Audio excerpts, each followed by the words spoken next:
Welcome everyone. As we go ahead and get started with our game of Capricious Reverie. Session 3, I was completely caught off guard by the conversation happening as I bring everyone on up to speed.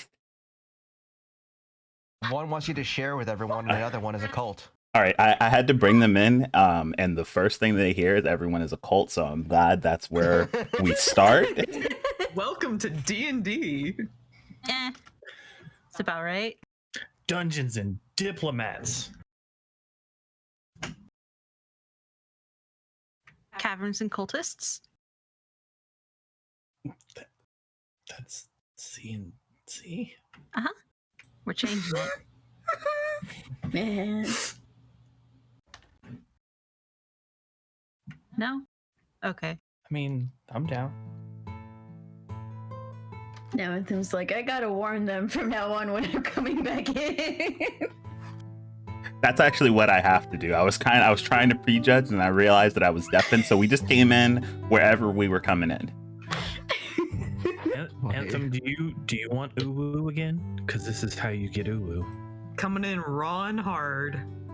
You know what? Pause. Pause. Hang on a minute. I'm just shaking my head. I'm real like SMH my head. What? I'm just talking about stones. okay, I believe you. Innuendo. Whose window? All right, so we're gonna give out exactly 2 of these. Just starting off, because at some point someone's gonna need one to save their life. Considering that I haven't done something like this in the game just yet. Who are we trying to save right now in game? I think it depends which party member you're asking. That's a fair statement. Who are we on the road to try and get to at the moment? I'll accept a name. Again, also depends. Pig paw. Pig paw. Let's go. Ted, leave.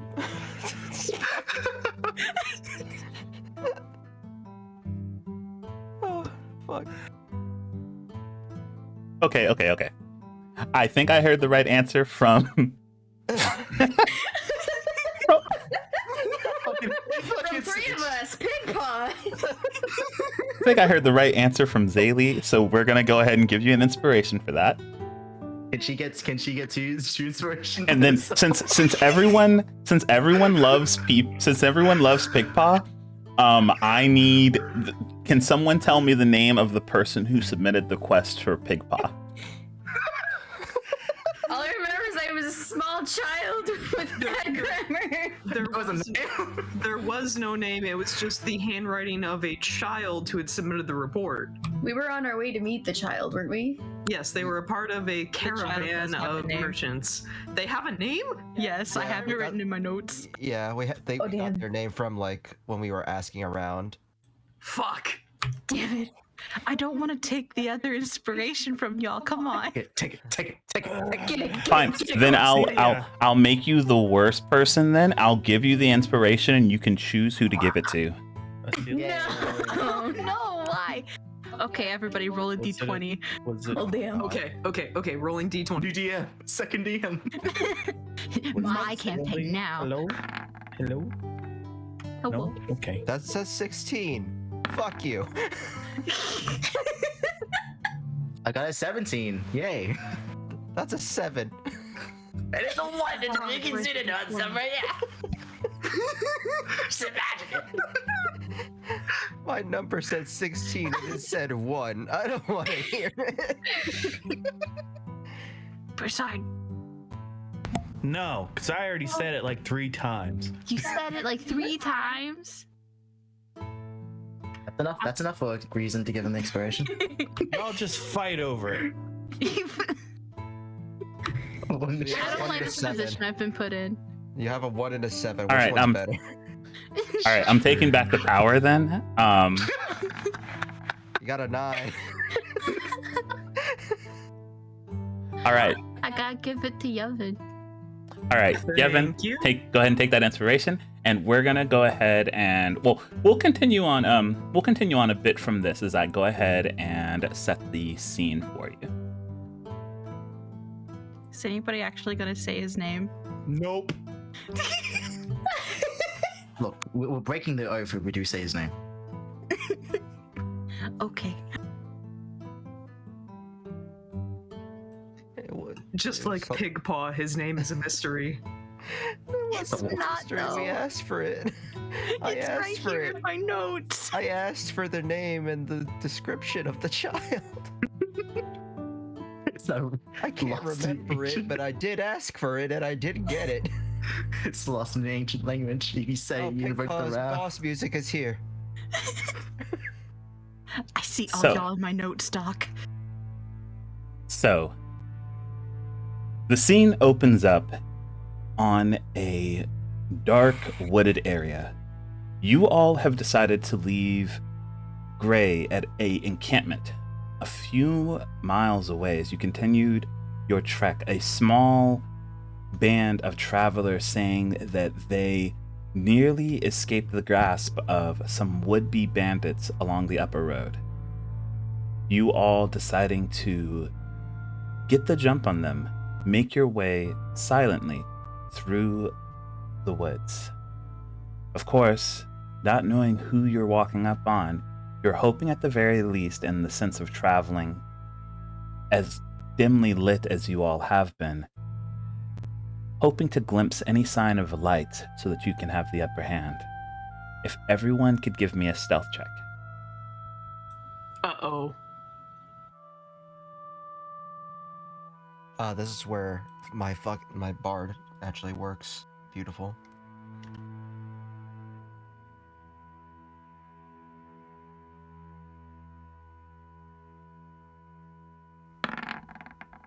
They're cheap.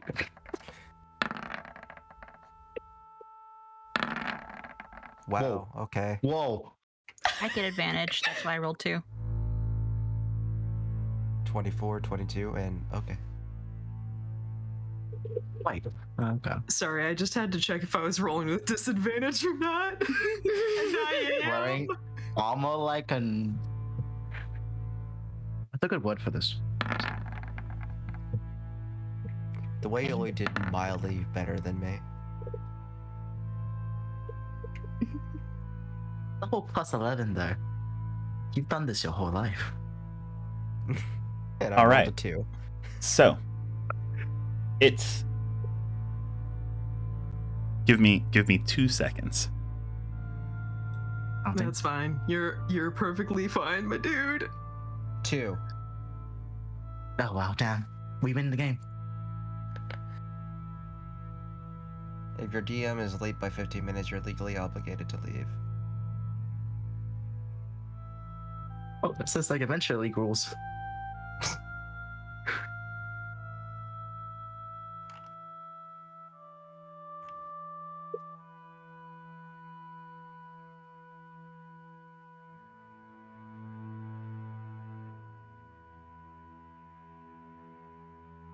All right, I am back, and let's see where you all end up as the trees one by one come into view, and you all give small signals to the less visibly adept of you all. You finally see a spark in the distance. The makings of a very, very underused road lays the path to what you can only define as the sheer small light in the distance.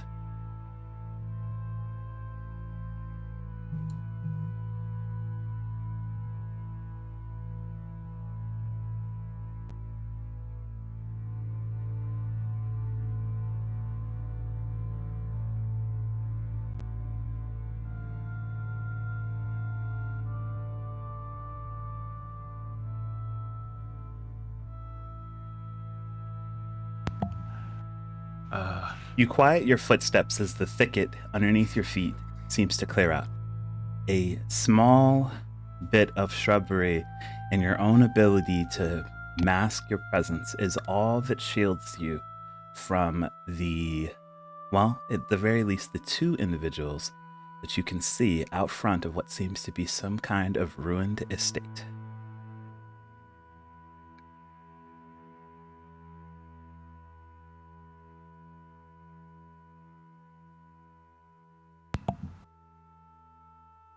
So, what's the plan here?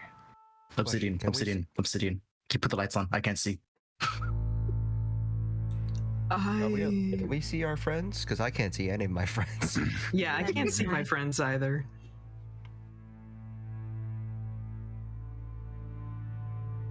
You get I the see people who everybody. Can you I get the don't. people? Yeah, I'm blind. have dark Oh. vision. I also have dark vision. Dork I vision. bump into more I bump into Prasad. I have sorry. dim sight, actually. That was my Oh foot. yeah, you got like 120 of like everything. Yeah. Oh, sorry. There you go.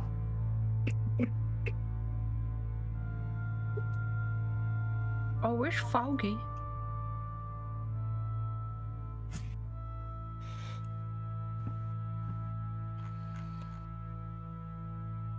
Is this the estate? I can totally see. I'm assuming.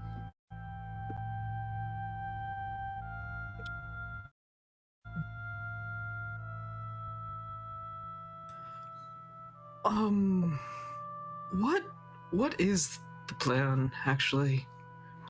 Should we approach them and try and have a conversation? From what we heard, they were bandits. And I don't think they're very keen on small talk with people who have found their hideouts. Well, no, but we also had the slightest suspicion that there was something more to this, right? Right. True. Do you think they sacrificed the girl for her flesh? Let's not go into that. I was thinking we line should of give them the benefit of the doubt. Let's put that as the last resort, okay? like the you know how we have like the worst case scenario? That is the worst case scenario. That's like 2 steps down. Isn't the worst case scenario where we all die? Yes. That and the sacrificing thing. Okay, I got you. And then we get sacrificed as well. Okay. Either way. No, I'm not opposed to talking things out, but I'm also not too keen on just walking up to a group of bandits.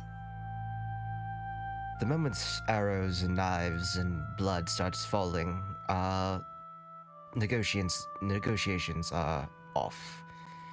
So, we should put our best foot forward. And by best foot, I mean the strongest ones, who are very, very intimidating and will probably make them, second guess the fight. Blink twice. All right, Try to blink that twice. means you. Obsidian was just kind of squinting in your direction, Mika, at that. He can Owen only looks- just barely see you. What? Are you squinting at me because it's dark, or did I say something wrong? I just had an impression you were about to make, well, us go in again. I mean, I can go with you. I have, and then I just lift the lapel. I have this, and that kind of holds a little bit of weight. Not a lot, but holds something at least. What if it holds a little bit too much weight, considering these are bandits, so far as we've been told? I mean, if they kill me, that would be even worse. You reckon this is possible? We could get more information before we start storming the fort. Does anyone have any way of going, up? And I kind of look at Broussard. Up? What do you mean up? Never You mind. mean like Did you need to go, take another drink, or Like- are you- oh, turns out No. Glad you're recovering so quickly. We're very proud of you, Broussard. God damn it. You know, I could just walk right up to him and talk to him like we did the spider. Okay, let's just if we're just gonna go talk to them, some stay behind, some go up. Gotta Maybe keep they're some not all that bad. All right. I'm assuming I'm not allowed to talk. No, not yet. Okay. So, who would like to do some talking? I need a drink.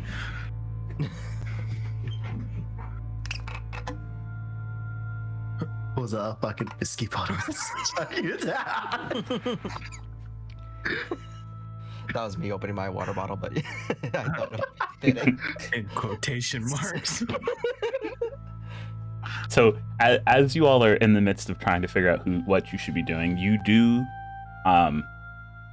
see the flickering of more lights as more torches are being lit from deeper within. The area gets just slightly brighter.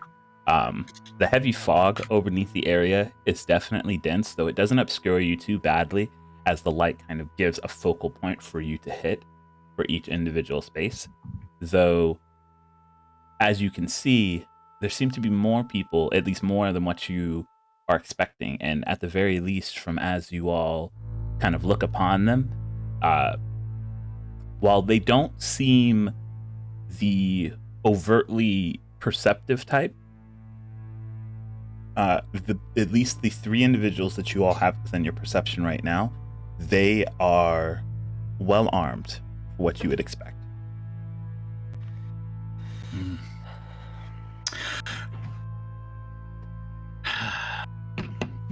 Ready for the fight. We don't want to look like victims, but we also don't want to look like we're trying to kill them either. If y'all want, I can scope out the camp. That would be great, actually, Druid. Would you like to do it as we're talking to get their attention, or would you rather do it on your own? I mean, unless you've got, a drinking problem too, then. I don't think we do we? I don't think so. I think that's a you problem. All right. Then I'm gonna use my wild shape, and I'm gonna turn into a rat.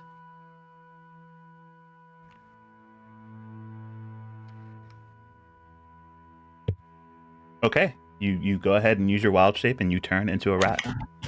Yep. And I am just gonna start scurrying off. I'm assuming their camp is like cut off with some kind of wall or something.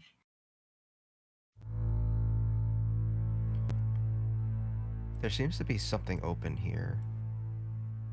So We can it see through it. from what you can see, you have several several openings that just appear all over, as this place is definitely in big disrepair. Parts of the ground are even still slightly scorched, and huge piles of rubble litter the area. You can see a couple of different openings, but you haven't necessarily explored this entire area. You kind of came to this point and came to a halt completely. All right. Well, I'm gonna go ahead and scurry off towards whatever direction this is. Try to find a entrance into the camp as my tiny little rat form. Alrighty, give me just one moment.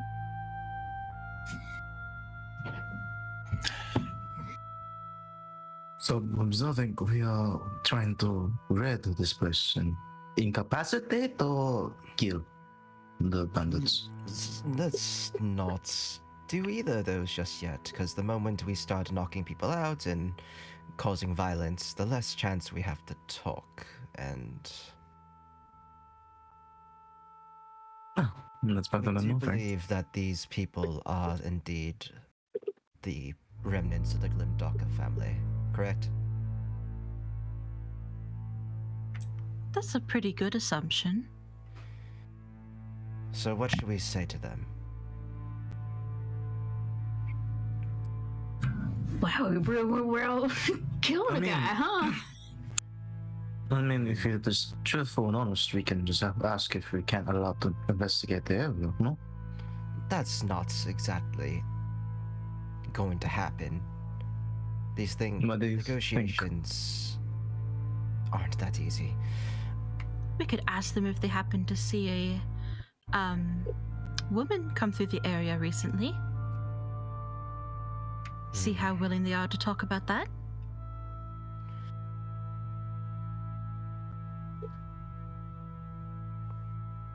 This will be difficult.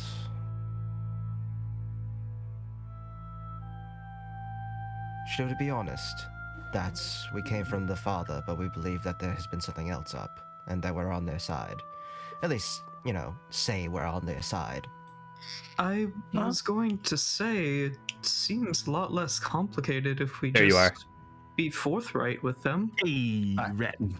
I nod. I just nod. Yeah, but I just nod. Just speak the truth. Speak the truth, and it should be Ratman. straightforward. Dunna, dunna, dunna, dunna, rat man.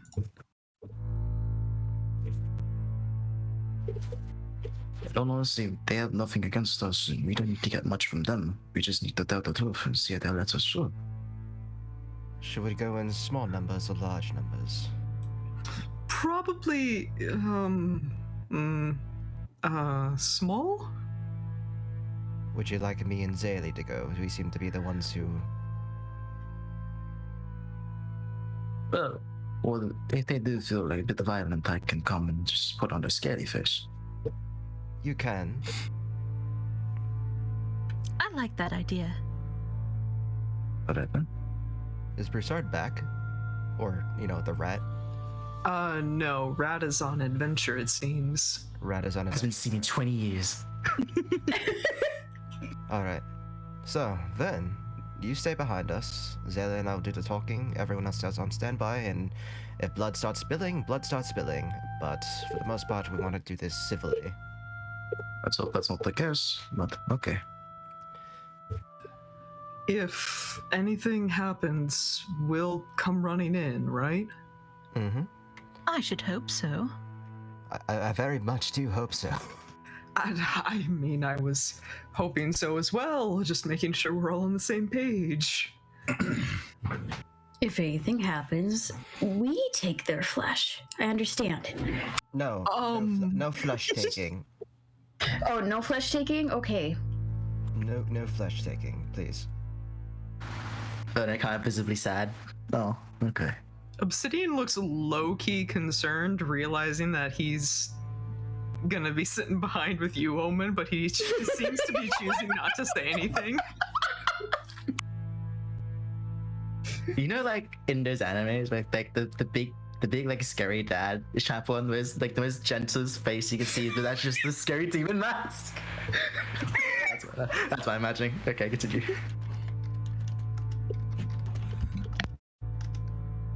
I'd like to be a stealthy rat, please. Let's watch the Go ahead and roll stealth for your rat. Rat stealth. Rat stealth. Same brain. Alright. +5. God damn. All right, that's pretty good for a rat. Go ahead and proceed. Stealthy rat, stealthy rat, stealthy rat. Go stealth behind us, It's dude. rats. We are the rats. Rat stealth. Excuse me. Just That's a rat come through. Excuse me. You gotta talk like a rat. You gotta talk like a rat. Squeak, squeaking, squeak, squeaker. No. Rats. We are the rats. We're the birthday bash. Rats. We are the rats. I'm assuming is he on top of a wall, or is he like standing on ground level and it's just rubble there, or what's going on? He's on ground level. He's just on rubble. The rubble itself, while there's a lot of it, definitely only takes up the space that you see it actually sitting in. It's about 5 feet wide. He's just kind of got himself posted up, 1 foot on the ground, 1 foot kind of on the rubble, just kind of keeping a lookout on the general area. Okay. I'm gonna try to sneakily climb over top of this stuff. Just All right, you kind of You do your best to hold in your mousy squeaks, and you do not see. He does not seem to notice you as you kind of cross over. Squeaking, squeak, squeaker.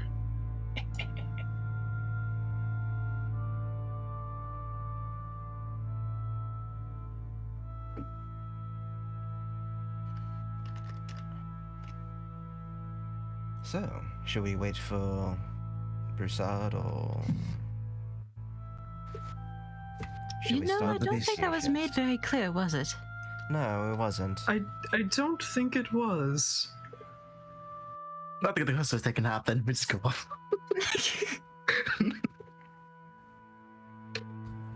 I feel like rats come and go quite often through here. What am I looking at right now? I can't tell. So that's concerning to hear. The play out. It's just because the shadows are so strange. Oh no, that's even worse. The shadows are moving. In the walls, man. I went ahead and poked your head in there. There you go. Oh, I'm in something. Oh, I was like, what the heck? Yep. It 'Cause seems I'm that not- you've walked up onto a fairly big tent. Oh, okay. It's like I'm not sure my dark vision's working, honestly. My head's in the gutter, and I'm thinking of a wrong phrase. Don't what? My head is peaked.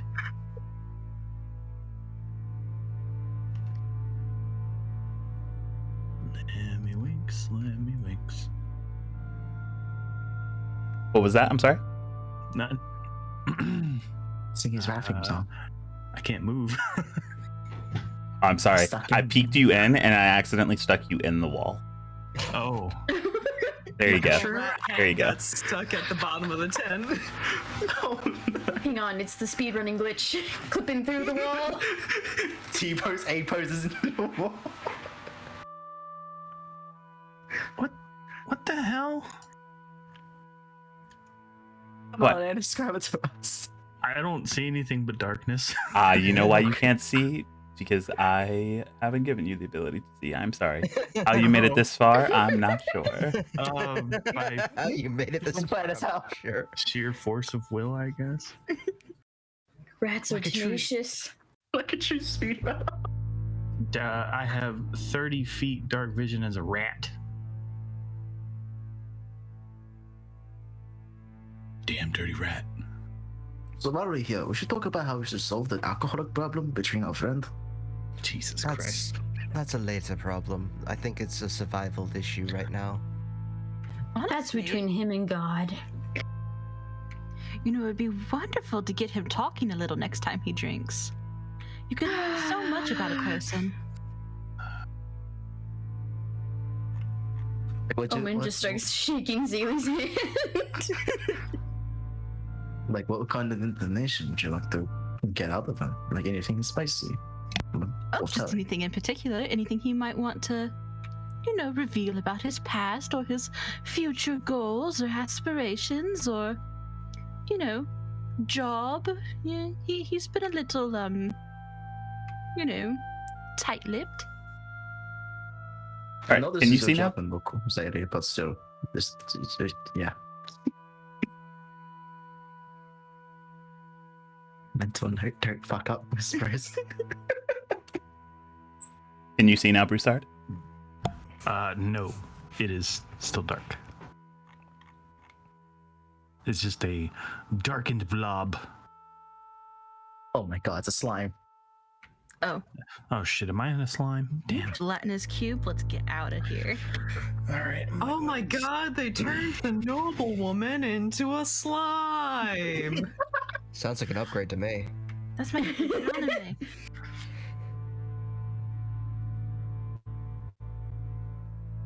What was that one mean? Hold on. Oh my What? gosh, sorry.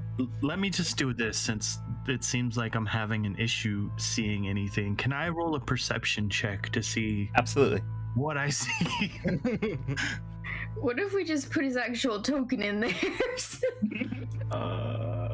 We all know he's a rat right now. I'm a freaking rat. Nah, he's just T-pose right next to it.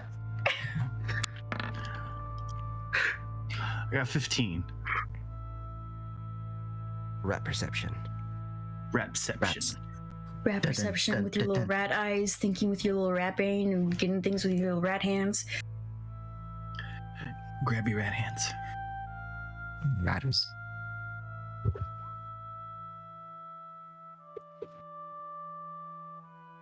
I love the little ninja thing next to me. Yep. I put you inside of the tent if you still can't see. Yeah, I still can't. It's fine. But I rolled a 15 for a perception check. So for a perception check, so as you man to make your way in, you see a fairly sparsely laid out tent with two people inside. You see you see what seem to be a few sets of traveling equipment, as well as two sleeping rolls. The two people that you see inside, they seem to be talking in a fairly hushed though familiar tone.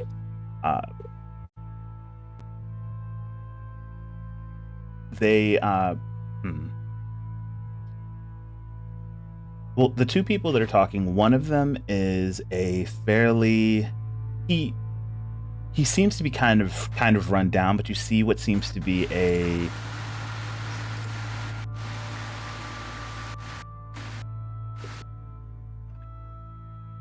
he seems to be a half orc with dark black hair, though the sides are shaved, and it is pulled back down onto a blue tunic.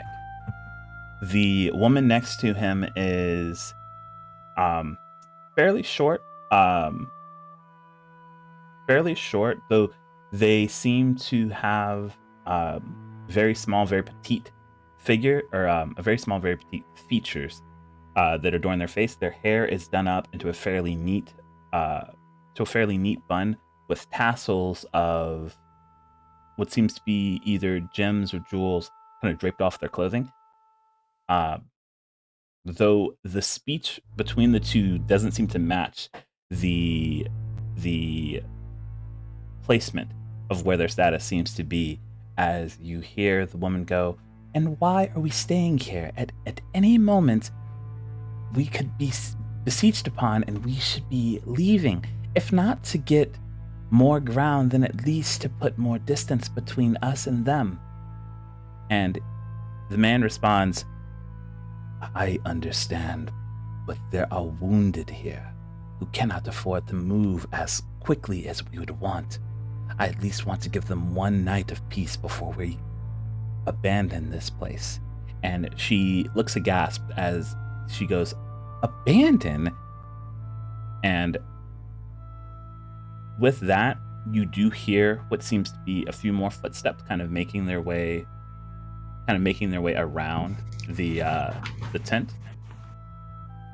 But that's as much as you hear for now. Okay, yeah. I'm going to kind of hug the walls and wait a few seconds.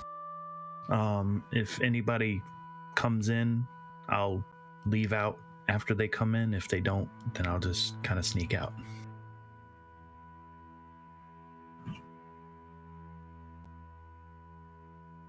Rat Reconnaissance Team. Double R. Rats, roll out.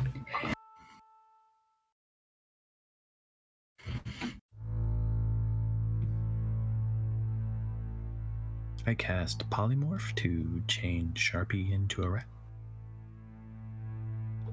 Squeakers! Hey, now I can see inside the tent. Yeah, I don't know when to give up on trying to fix things, but now it's fixed. It's fine. So it's not long before there is actually a person who makes their way in. It seems to be another guard.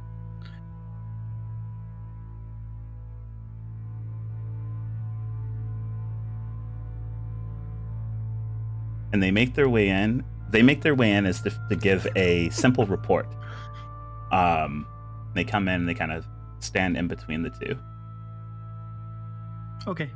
Well, then I am scurrying my way out of here. Alrighty. And where are you going from there? Well, let's see. God damn it! Is it foggy? It is very foggy. You know what? Since I'm having issues with the seeing things, I'm just gonna make my way back to the rest of the party.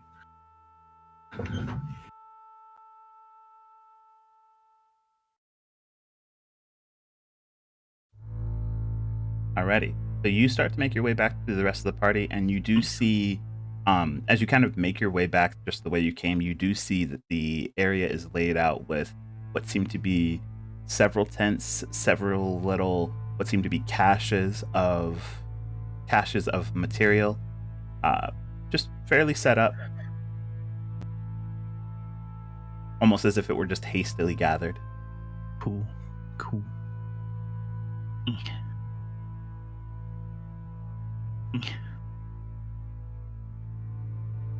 Meanwhile, back at the group.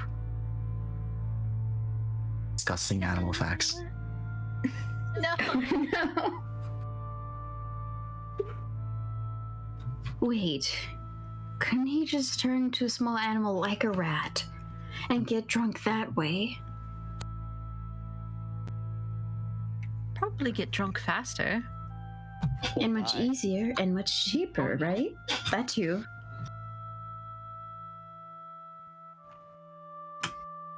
Oh, we need to ask him how that works when he drinks alcohol, and then turns back into normal.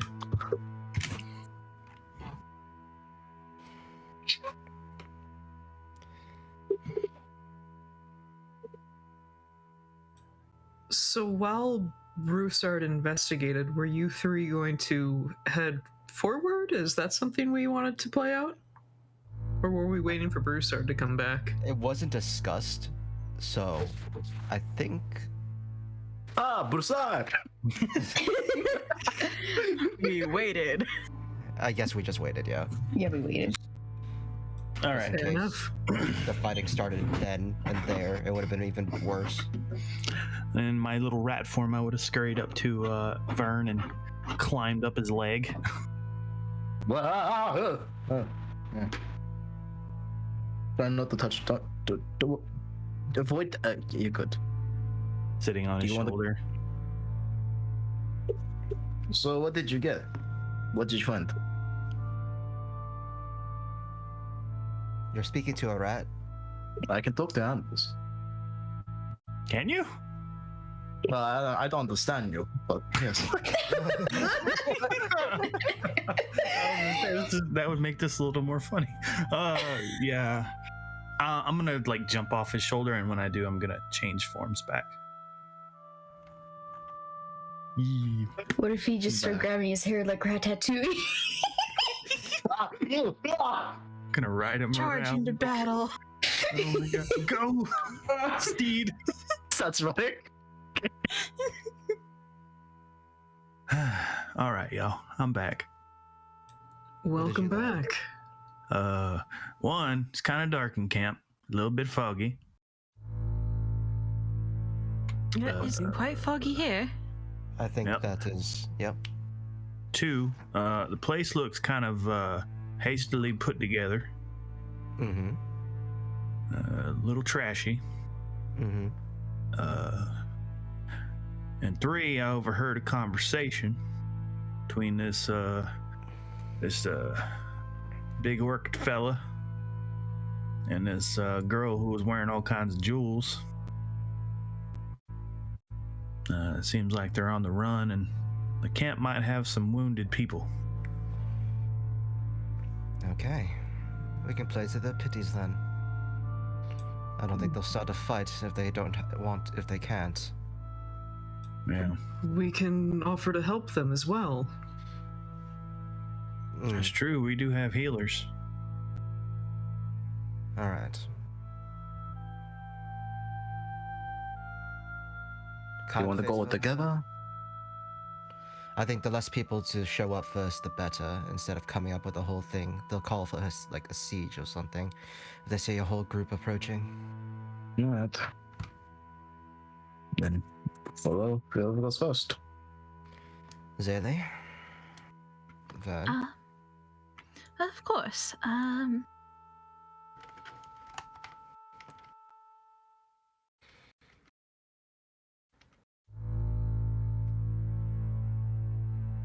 Zaylee is going to walk as though she is a little more timid than she actually is. I Just am put hands up a little away bit of a from front. yeah, hands away from weapons, hands raised as we approach.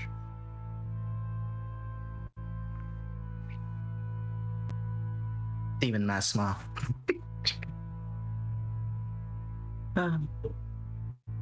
All right. So you approach, and the moment you step out of the bushes, the moment the bushes even make any noise, you see the two men. They immediately grab at both of their clubs. One of them grabs a secondary dagger, and they both kind of level their weapons at you. And one of them speaks, and they goes, "Who are you?" Truth, right, Zaylee? Right. We're here due to the actions of a certain noble. I think you might understand where we're coming from.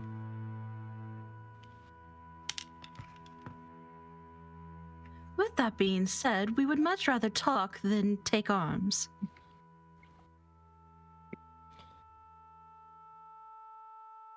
They both kind of squint their eyes at you, and they go, "What is there to talk about if you know what happened to this place?" We don't know the full story, but we do know that it's not exactly common knowledge to most people. We know that something happened. We know that it was most likely a cover-up from another family, because you all know how these nobles love to keep their own skin alive. And we know about the girl, first and lastly.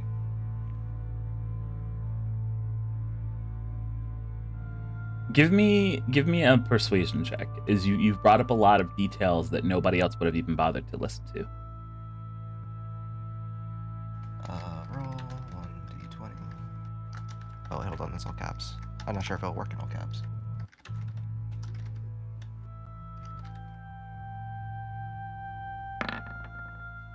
There we go. Okay, so you watch as he kind of lowers his weapons before he looks over at his kind of watch partner. He's like, "Make sure nobody else comes to the front." And About that, sir. We have more with us. We were technically hired to dispose of you, but we don't really want to. Is the thing. Honesty is key right here. We have people that may be able to help you. Since you are here in this desolate area, you might have some wounded. We can help you with that. We promise not to raise any bit of hootenanny or such and such. We just want to talk. So, our friends will be joining us if that is okay. you watch as he kind of readjusts the grip on his dagger for a moment before sliding it back into its holster, and he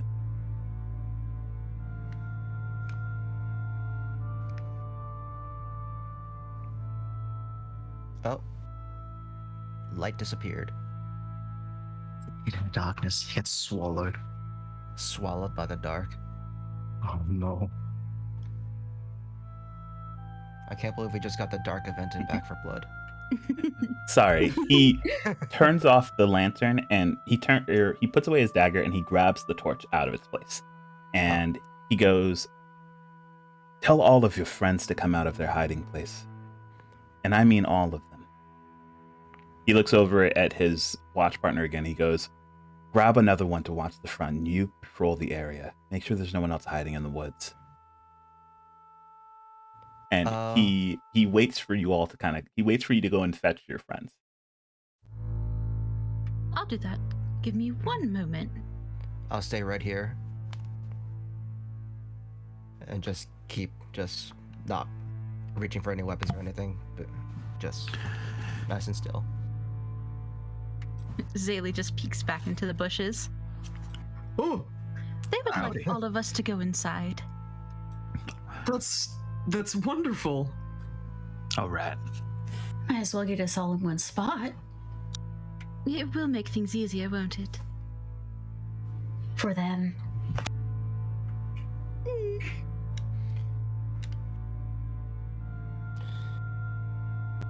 I just realized that this was a tree stump I was standing on earlier. Yeah. You were so boxing it up. Yeah. Yes.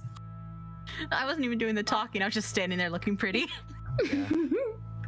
You're just like, oh no, don't hurt me, I'm so frightened. Then you were like posing on top of the thing, like it was spinning. Oh no. You're doing the Merriman Road thing with the wind, with like a. Holding my dress down. Prestidigitate a wind breeze.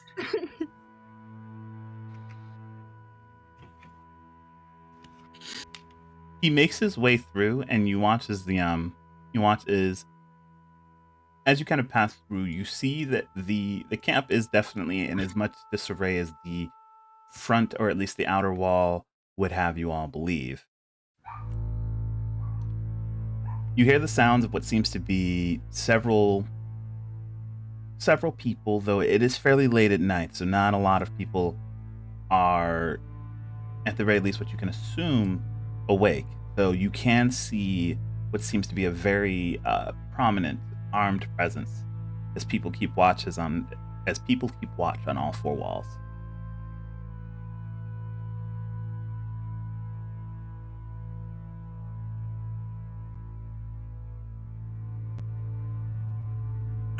Hello, friends. I can't see. We lost him. We lost him in the dark. I lost him in the dark. Thanks. So it's at that moment that he calls out at the front of the tent, and he goes,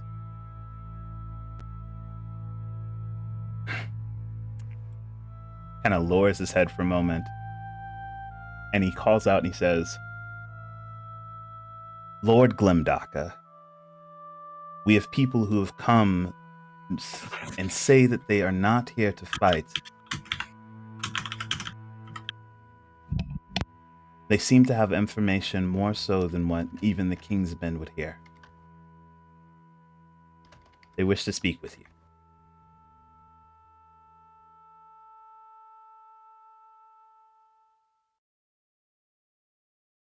There's a small moment before you hear any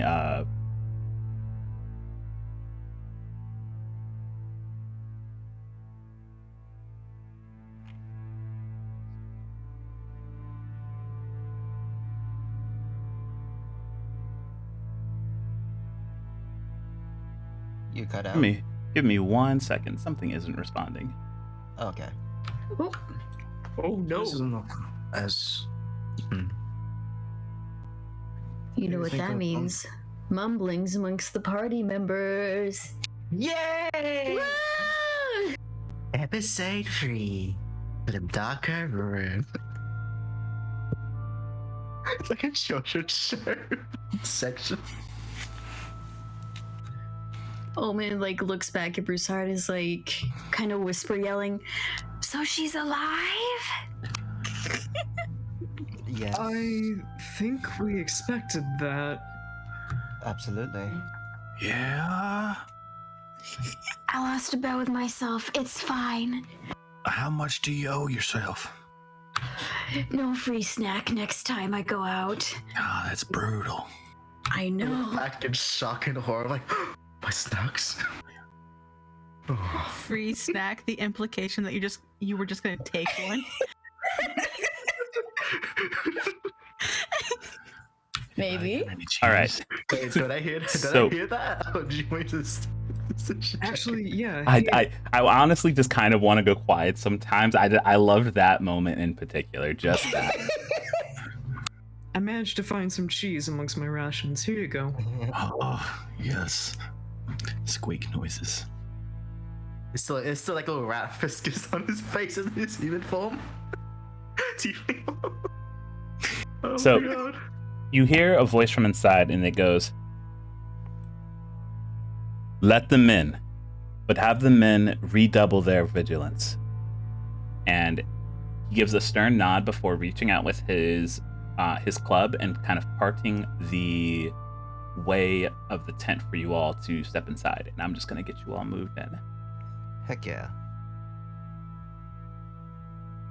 I was gonna say something Squeeze terrible, and but I decided fit the against it. entire fucking party. See what it is, Owen will say it. I was gonna say, drag me, daddy.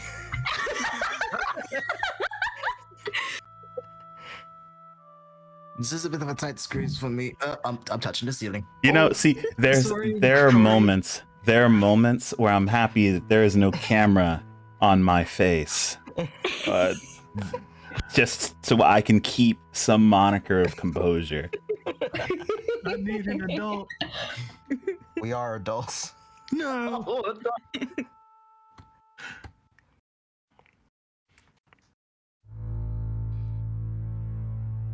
Am I on top of someone right now? No, that's just an HP. That's just an HP bar. Oh. My name may or may not be blocking you out a little bit. Our names are kind of like, yeah. You just been riding my shoulders the entire time. You just forgot to jump down. Piggyback ride. I was a fool out there, son. I'm gonna turn into an actual pig. Pig pie! It was me all along. So when you all step into the tent, you see, just as described before, you see a fairly petite-sized woman with, despite their stoutness, they are essentially taller than what you would expect for a gnomish woman, though her aesthetic, her features, even down to the almost kind of standoffish way she separates herself in an instant as she looks upon you all, says, well, something more than a commoner. And the man, despite his disheveled look, immediately takes up a stance of presence as he kind of looks at all of you. He kind of takes a moment to individually size up each and every one of you as you come in. Please don't. Obsidian is already looking self-conscious. Would you like Verna's head is on top of Verna's place is on top of the his face is inside the tent ceiling. You can't see. Like one wrong move, it'll fall on top of all of us. It's like I can't pay attention.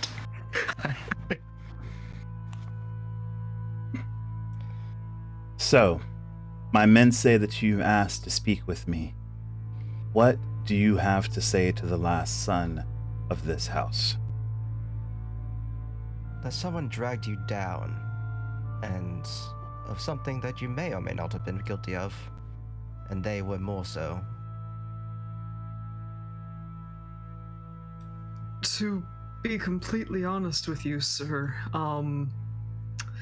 we'd been hired to find kidnappers, and from the looks of things, this is anything but that.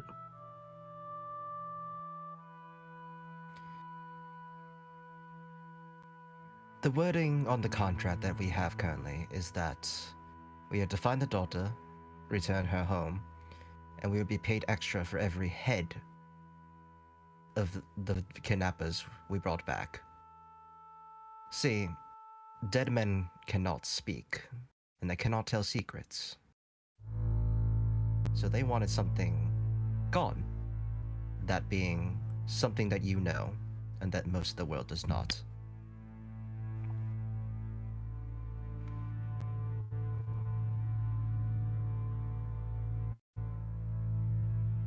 Before he can speak, the woman speaks up and she goes, "And that is the flare that I was talking about. He can't be trusted. I don't care what blood says. He is willing to bury you along with the truth, and we can't let that happen." And he, in an instant, kind of gives them a look that, while the frustration on their face is still evident, they seem hesitant to speak up again. And he looks back towards you all and he goes,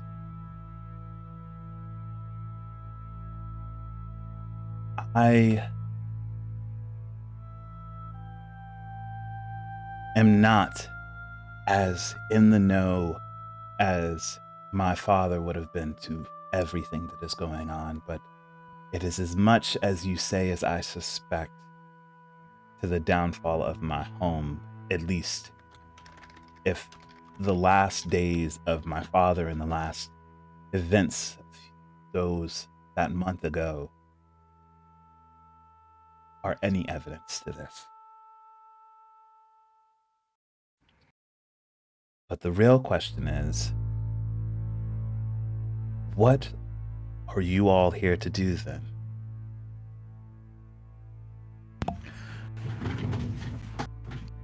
Well, to be honest, when we got hired, it didn't seem all that up and up. And we figured we'd come over and get both party sides, get some answers and go from there. Depending on what you have to say, could very well change our intentions. We cannot start a rebellion for you, but we sure can get the word out. Rebellion is not in the works, or rather, it never was.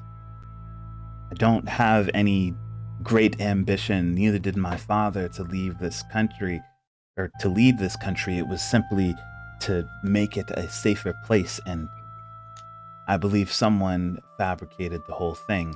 And when he says that, I need all of you to give me constitution checks. Check. Not save? Oh, I'm sorry. Constitution saves. Save, okay. Not like it changes the score much, but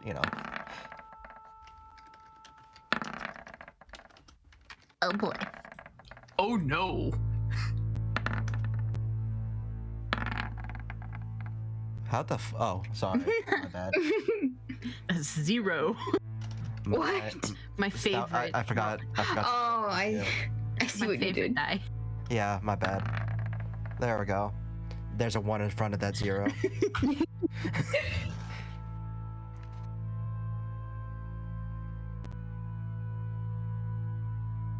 All right. So it's once he says that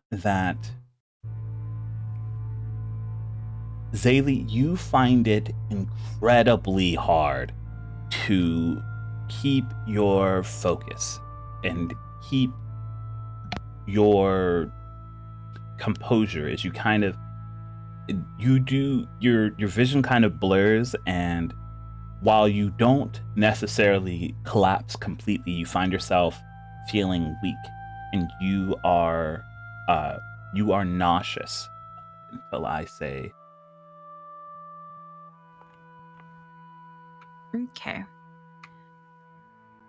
Zaylee kind of grabs her head with one hand and reaches out with her other to anybody who she can just grab onto.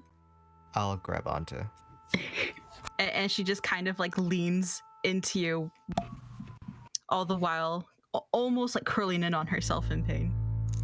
Are you alright, my dear? What in the world? I feel very sick all of a sudden. What's going on here? Is this something that happens with you, with anybody here? Can I do an insight check to see if she's like sort of playing us out or telling the truth?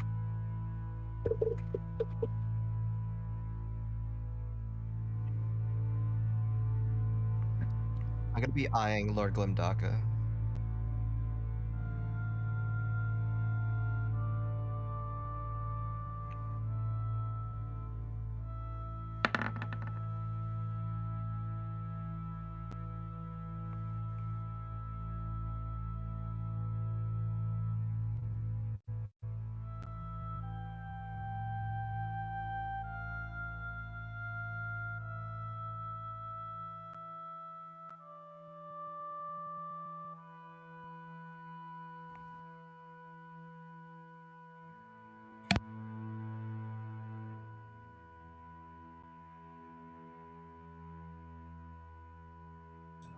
With what?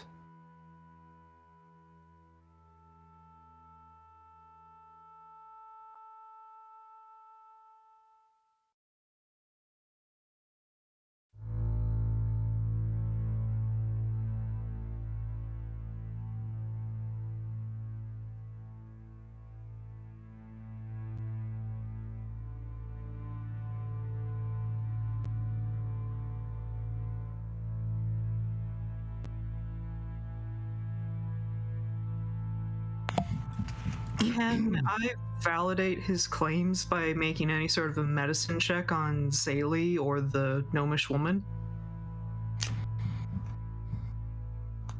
Yeah, you can go ahead and make a medicine check on either. I also want to do that. You take one, I'll take the other, Omen. Yes. Yeet. Okay, so which one is which checking? I think Obsidian's closer to the gnomish woman than Omen would be. Yeah.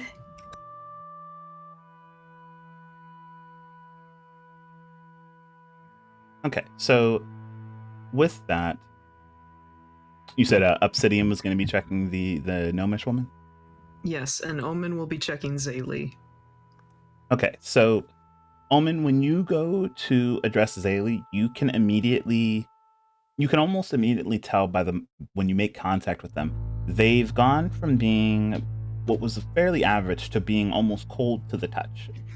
It seems that whatever is happening to them, it's at the very least seeming to weaken their stamina, almost as if something in them or something about them can barely contest what is affecting them. And Obsidian, when you go to check the gnomish woman, you do see much of the same as far as symptoms: cold to the touch, a fairly erratic heart rate, dilated pupils.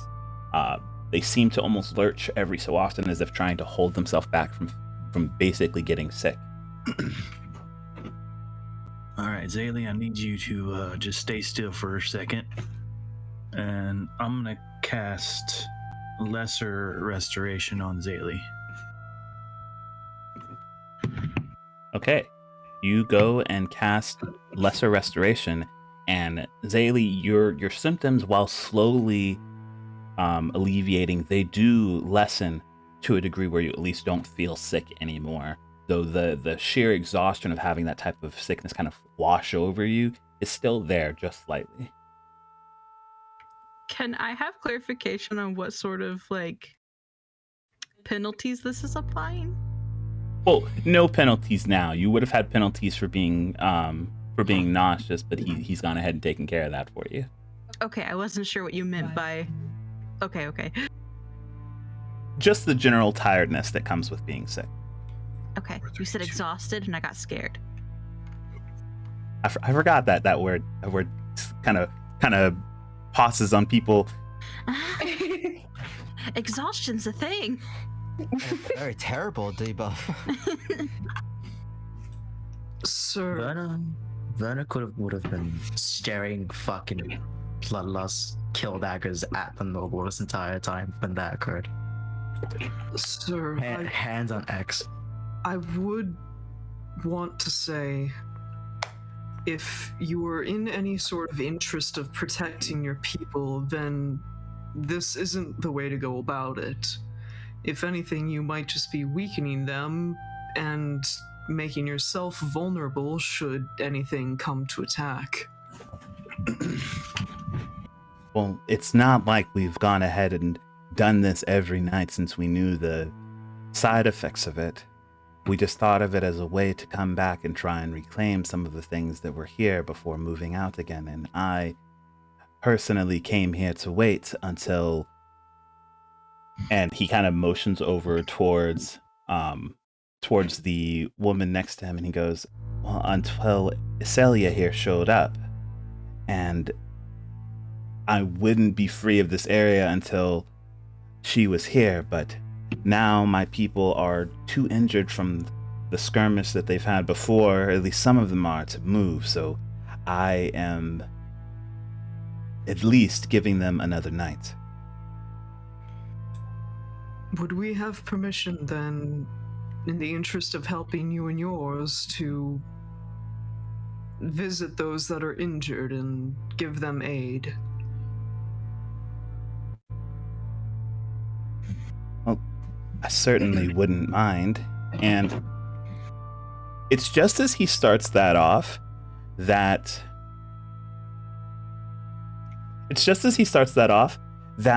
a sudden wave of heat and light flashes over the entire area, and I need everyone to give me a second Constitution save.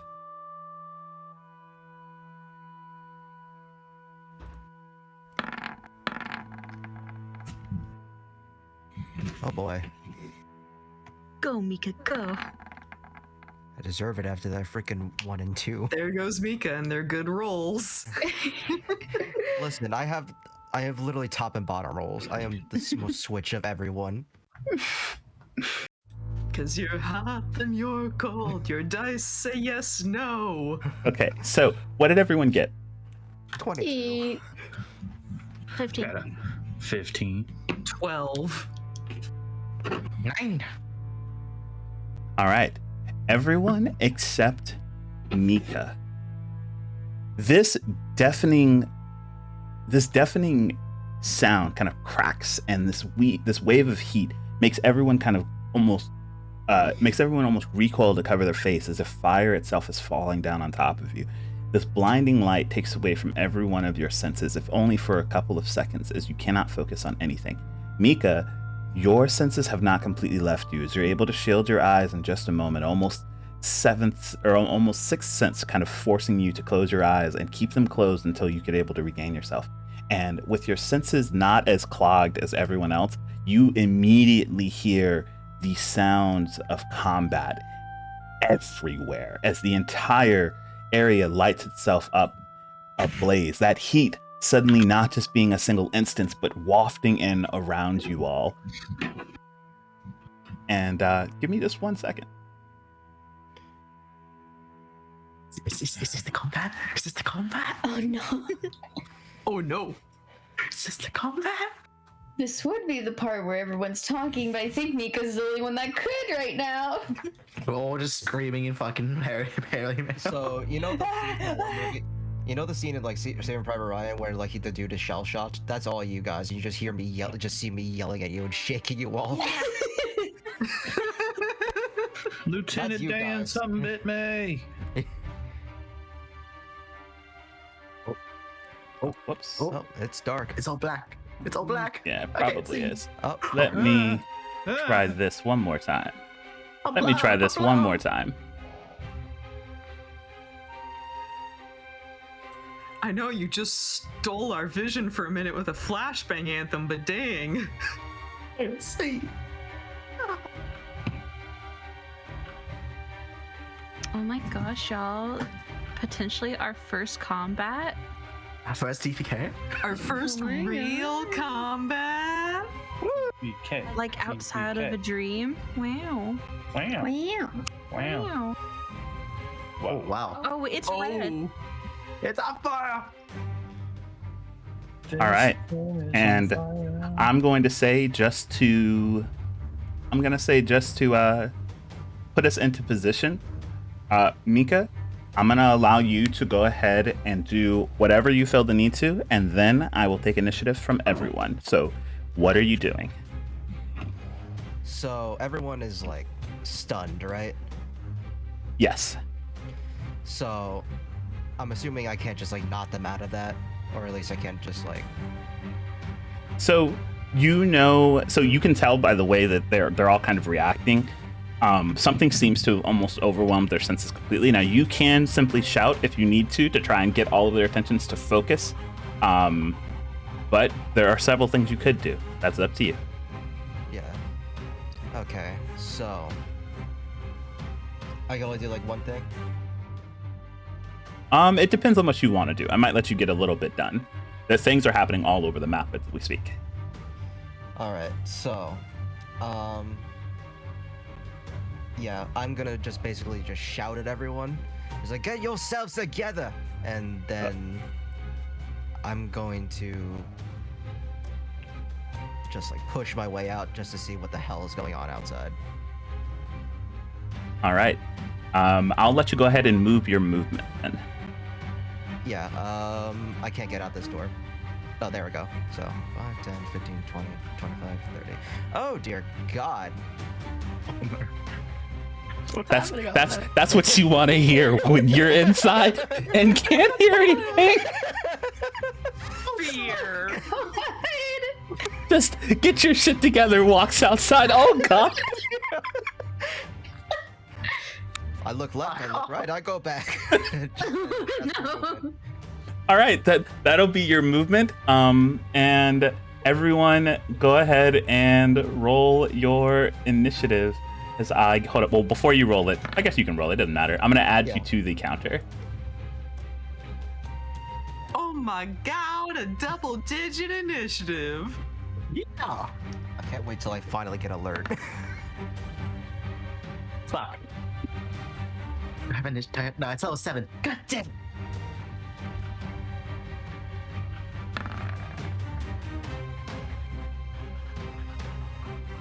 Nice. Oh. Woohoo! I'm not a fighter. Woo!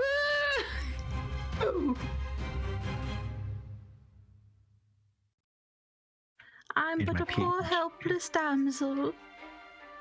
I'm just a damsel, nobody loves me. She's just a damsel from a rich family.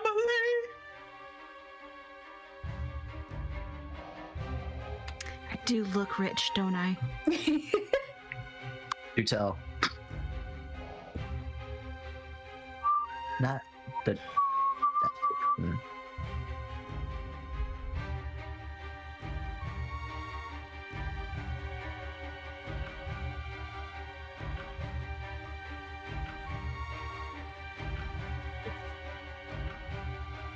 Watch this. All the enemies get added to the turn order. One fear. Oh wow, I can see the ray. Oh, that's a lot. Oh.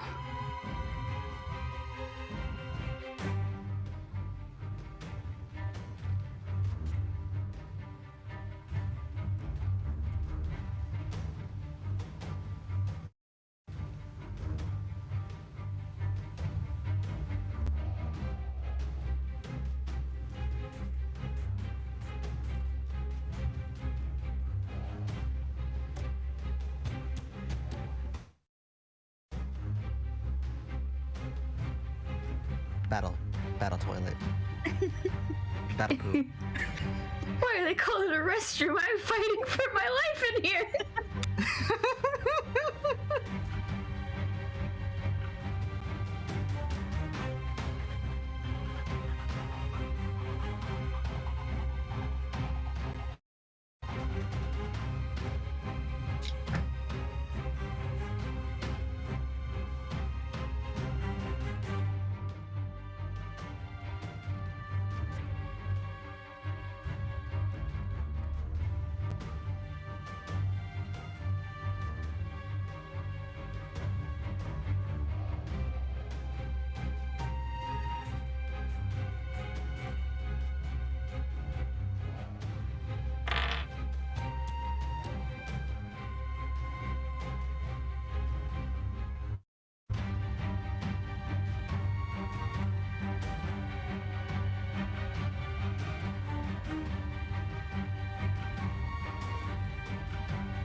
So is anyone else just genuinely afraid, or is that just me?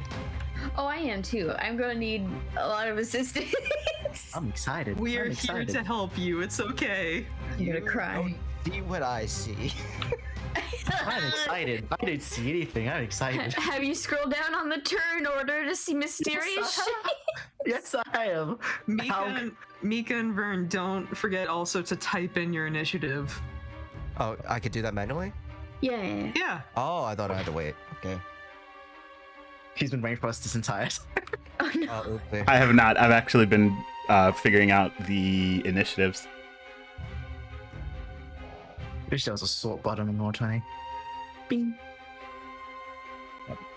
Yeah, I'm gonna take some time to actually set up macro so I never have to deal with this again. I was wondering why I did it, and now I know why I do it. You are so valid, my dude. Meanwhile, in the tent. Meanwhile, in the tent, the groans and gripes of people in pain.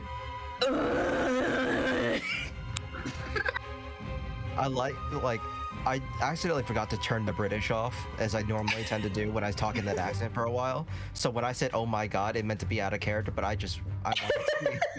You roll it in. You roll it in. Even the player, even the god that's controlling Mika was shocked. Mika voice, I'm not religious, but...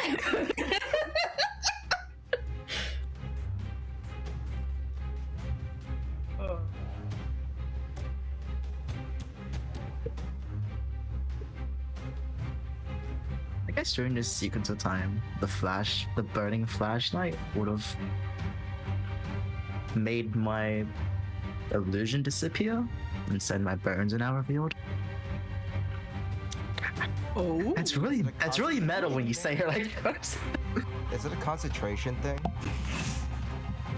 It's a flavor, you know.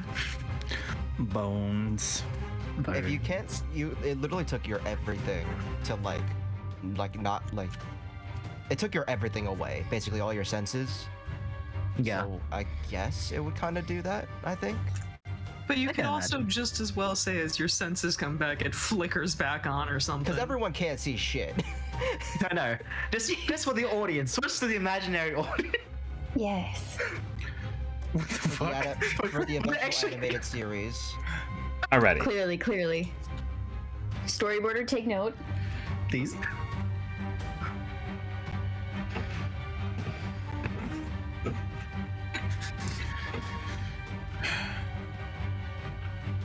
If only Pig Paw was here to save us. Where's Pig Paw when you need him? Hi, pal, come back. It's been 5 years. I don't think All we're right, gonna get so- to Pig Paw today, guys. It's a no bones day from Pig Paw. No. So this one happened to have noticed some things happening, and it's gonna come and just try and see what's going on. This one? What? This one? We don't see it. This one. Yeah, this one, yeah. Because I saw that one. Oh no. Yep. Fear. Oh, it's pinged. It's being pinged. And yeah, you watch as a sinister grin kind of takes his face from underneath his helm, and he closes the gap on you. Okay. I see a sword, I don't like it. All right, Zaylee, go ahead with your turn. Oh. Because you're the first to kind of have your senses come back to you. Well then, I'm well acquainted with situations like this. Not really. Zaylee sees the person with the sword right outside the tent and goes, "Yeah, no, I'm not interested in that." And she just reaches over and grabs Vern's arm and What? casts enhance ability on him. Mm-hmm. Ooh, what does that do? What does that do? It's these spells. I am going to give him Bear's Endurance, which is going to give him temporary HP. Okay. And it also gives you advantage on Constitution checks. Okay. Wow. What do I not see? That's an additional 4 HP. Oh. What do you not see? How do I not see? Yep, Zaylee just reaches over, grabs your arm, and there's just this faint purple glow as you feel yourself become just a little hardier. Wait, this was for Vern, right? Yes. Yeah. I was about to say, wasn't your head in the tent a moment ago? Of course you can't see. Can I do something for a flavor, Anthem, while I'm outside and everything's just going on? Because like there's that like 6 seconds of just like between turns and stuff. Can I utilize my atrophy? And I'm pretty sure because I basically was with Captain Raphael from all my life, I've heard him for more than a minute. Can I Okay. use his voice and go like, I am Knight Captain Raphael, part of the Knight Order. I demand you to stand down. This is against all sorts of laws and reasoning right now. You will be marshaled at the highest point of the law. Damn. Ooh. That's that. Officer, please. I actually am like, I'm dumbfounded because this, if this happens, just go ahead and roll. What, deception? Absolutely. I have advantage. Woo, let's go, baby! Because you have First advantage turn on of deception. combat! You have deception, advantage on deception and performance checks when trying to pass yourself as a different person, as you can mimic the speech pattern of another person or sounds by other creatures. Damn. Yo. So- Roll 1d20. Actually, 2d20, right? Yeah. Deception.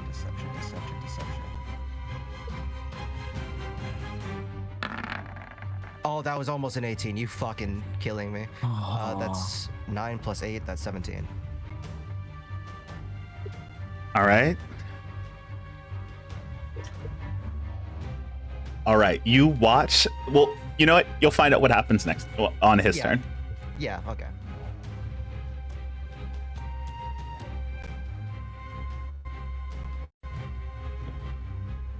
All right. Let's see. It's somebody's turn. You hear the sounds of screams and agony as the entire area just continues to get hotter and hotter. You hear more of that. You hear more of that. Omen, it's your turn. I don't want to go out there. I see a sword. You also heard a voice that was not Mika's like yell out from outside, but you also were in the room, so you kind of recognized the voice. Do I have to roll perception to figure out if that was Mika or not? Do I know them well enough to even know they can do that? Absolutely fucking not. I don't think that you do. You can roll a sense motive if you're like, what? How did this person end up here? Or a perception check if you want to just try and discern the difference between their voices, but good luck. What was the first one? It's insight, not sense motive. I'm sorry. Yeah. It's insight. Okay, The Pathfinder in me. I know. Pathfinder.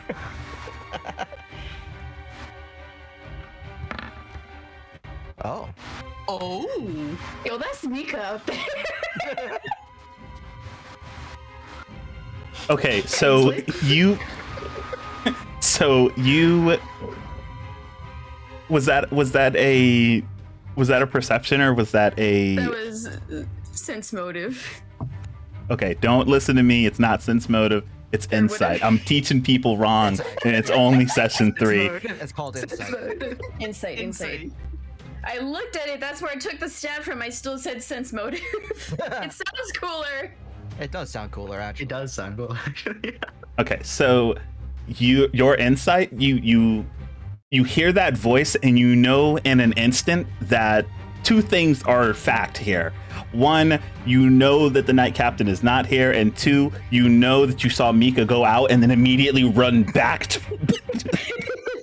in the direction where you now heard the voice come from. What's that? First step, you saw Mika run outside. Second step, you heard, oh my god, you saw Mika run back. Yes. So with your deductive skills, you're able to reason. That might just be Mika. Which, if it was, that was an incredible range of sound that they were able to just duplicate. But you can go ahead with your turn. Okay,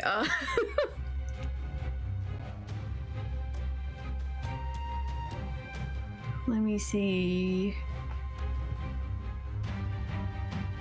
Here, you made my sheet. What would you recommend?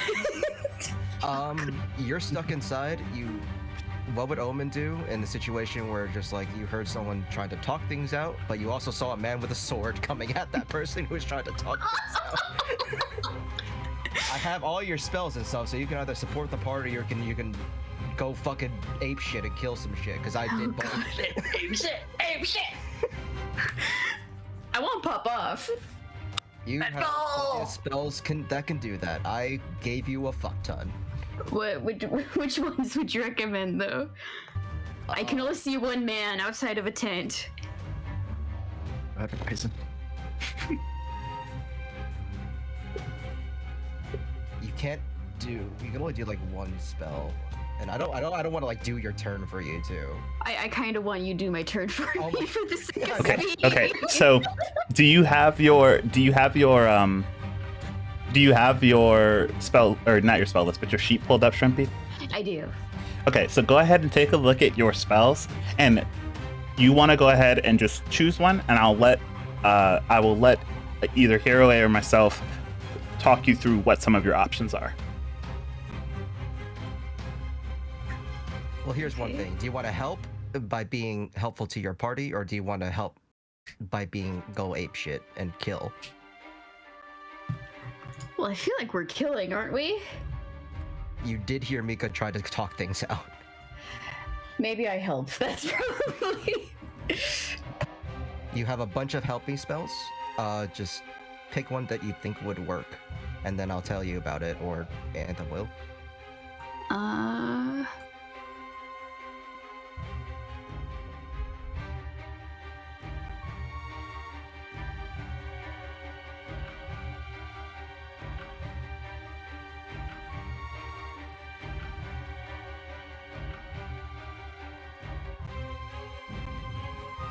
You don't want to use much of your like higher level spells, especially this early on.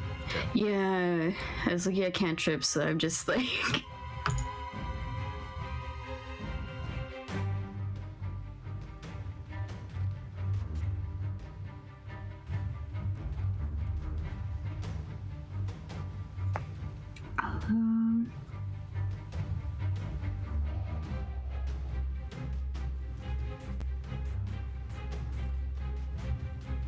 Should I cast Bless? That is a good choice. Yep, yes. Bless would actually be a great option right here. Okay, so it's Pick 4 people, but if you want to cast it at a second level, it's 5. on this one. It says 3. It is usually 3 people. Okay. 3 people? I thought it was 4. You bless up to 3 creatures, Oh, yep, but I when guess you I'm wrong. cast it at a spell level of 2nd or higher, you can target an additional creature. Okay. I usually cast it at 2nd. That's why I always thought it was 4. Oh. So yeah, first level bless, 3 people. You can pick them, but you have to see them. You don't see me. Damn it. I guess it'd be smart to scooch. Oh, that works actually. I can see everyone this way. Yeah, but also the dude can see you as well. He could already see me. Couldn't he? Yeah, but now you've made yourself apparent. That's true. So if you want to Oh no, I see. Oh no. Yeah. Yeah. You see it now? Yeah. I see a few of things that might be it. Yeah. It's got to get better for the people inside of the tent when people just leave the tent and are in an immediately worse place than the inside of the tent. I can't even see everything Mika can. Yeah, you didn't see the half of it. Anyway, I'm gonna cast Bliss now that I can see Mika. Yeah, absolutely. I don't know. 2 other people. I'm trying to think of who the other. What would you recommend for the other 2? Okay, so what Bless does, it adds a 1d4 to attack rolls and saving throws. So it usually is for people that like want to hit more, so combat heavy people or people you want to protect from debilitating effects. So either you pick the strongest people to bless them and give them a better chance of hitting things, or you do some of the weaker end people that like need to keep things going, like concentration and stuff like that, and it will help them. So it'd be like you, Vern Broussard? If that's what you want to do, Yeah, that would work. Yep. Okay. That's what I'll do then. Alrighty, so at the very least, because of the way your sheet's set up, you want to go ahead and just hit the button that says cast. This is going to allow it to keep track of how many spell slots you actually have left. Mm-hmm. Where is that? It's literally right next to the spell. It says it's a big red button next to bless. I have a sheet on Roll20? Nope, it's on your D&D Beyond sheet. Oh, okay. Yep, just use that to keep track of everything. That's what I do. Okay, because I have 4 total. Yep, now you have 3 left. Okay. All I right. had your sheep open too, so. Now, just so you know what your options are, you can, since you've gone ahead and used your action to cast a spell, you can continue moving if you want to. Doing so in any direction now at this point, except for moving in front of the person now, would put you in danger because they would have the ability to try and attack you as an opportunity of you moving away. Did you want to move? You can either move back into the tent or you could stay there, but you're also blocking everyone's way. I'm gonna go back in the tent. I'm just kidding. Okay, so when you go and step away, you do something called provoking attacks of opportunity, and so that's when you are within the threat range of a creature who could attack you, and you step away from them. You leave yourself open to attack. So you can go ahead and move away, but he's going to go ahead and use his reaction to try and hit you. So I want you to look at.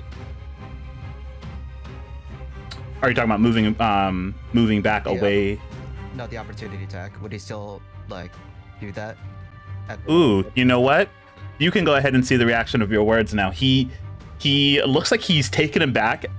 You can definitely tell just from the expression on his face. He is somebody who has never seen the Knight Commander before, or the Knight Captain before, and he sees you, kind of sees the way that you are, and then he's kind of frozen, like he's got his weapons up, like he was like in the midst of doing something, and you've caught him like red-handed doing something he's not supposed to. And then he watches this person kind of rush out, do their spells. He looks at you, looks at them, looks at you, looks at them, looks back at you, and he goes, "Oh, fucks, then I either got to get out of here or kill you." And he points his sword at you. And you have his full attention, to the point where, Omen, you can go ahead and make your movement away, and he is not going to take his action on you because someone else has his full attention. I'm gonna. I was too good. Oh god.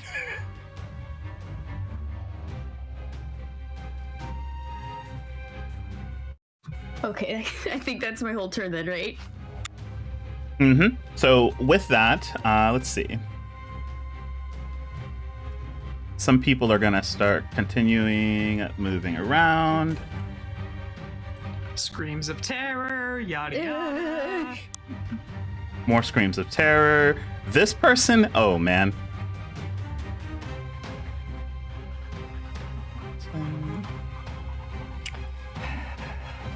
I see. Yo, there's guys out there? Well. And this person kind of comes up from behind you, and he raises his club above his head, and I need to know what your AC is. 17. Oh,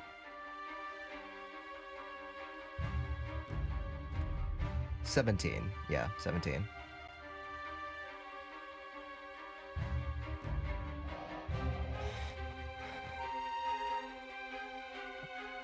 All right, his first attack hits as he raises his club and he kind of bashes you over the back of your head. Okay. For 4 points of bludgeoning damage, and he actually raises his club a second time to try and hit you again. Okay. That time he completely misses. It seems being struck in the back of the head once is enough for you to learn the ability to duck.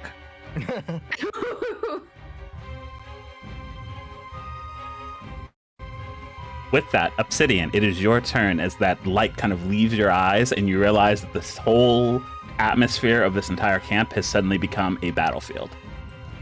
Yeah, we ain't too happy about this. Possibly traumatized even.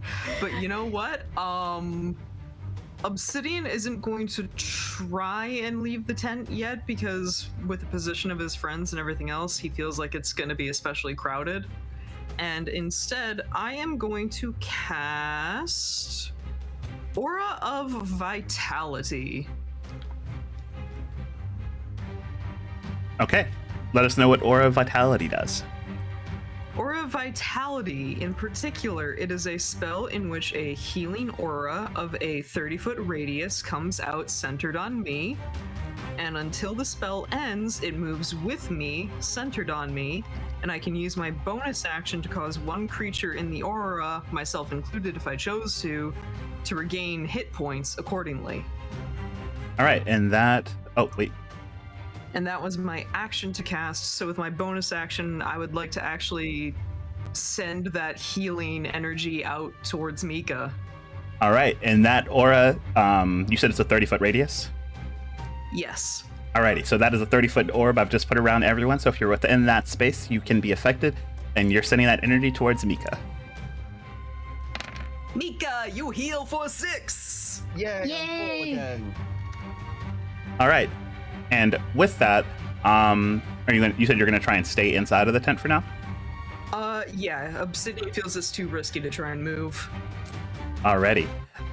For the rest of anyone who might want to try and get out of the tent, especially considering where Omen is, while you cannot be sure of what is going on outside of the tent, do remember that it is a tent. It is not the biggest obstacle to try and get past if you wanted to actually get out. Vern, pull the tent down. Y'all have sharp options. All right. But with that, Mika, it is your turn. You have people in front of you, people behind you, and they seem to have made a decision of how they're going to deal with a knight commander, or sorry, a knight captain.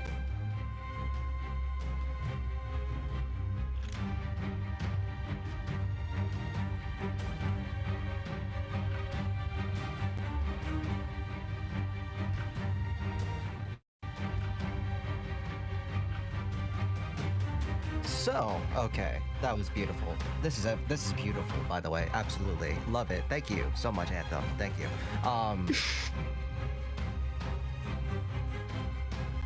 I want to keep the aura of like the Knight Captain just for like that little bit of just like, okay, if I do this, maybe it'll make me a little bit stronger. And I'll be like, you just signed your death warrant. And I turn around after getting healed and stuff, even though it hurt like a fucking bitch. Okay. I'm just gonna look at the behind it. And let's see. I looked at the wrong spell list.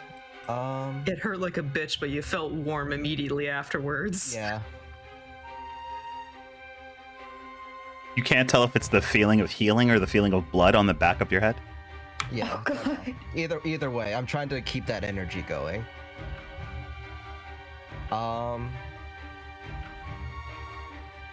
This is a very bad place for a rogue to be, which is in the middle of two people, and they do not have any sort of things. So, I will be casting a spell, Dissonant Whispers, on the man with the dual swords. Okay. He has to pass a wisdom saving throw, and my spell CC is 16.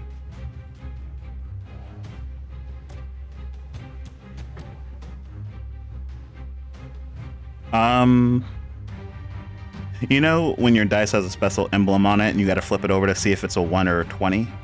Yeah. Yeah, so he passes. Okay, yeah, okay. There goes that spell slot.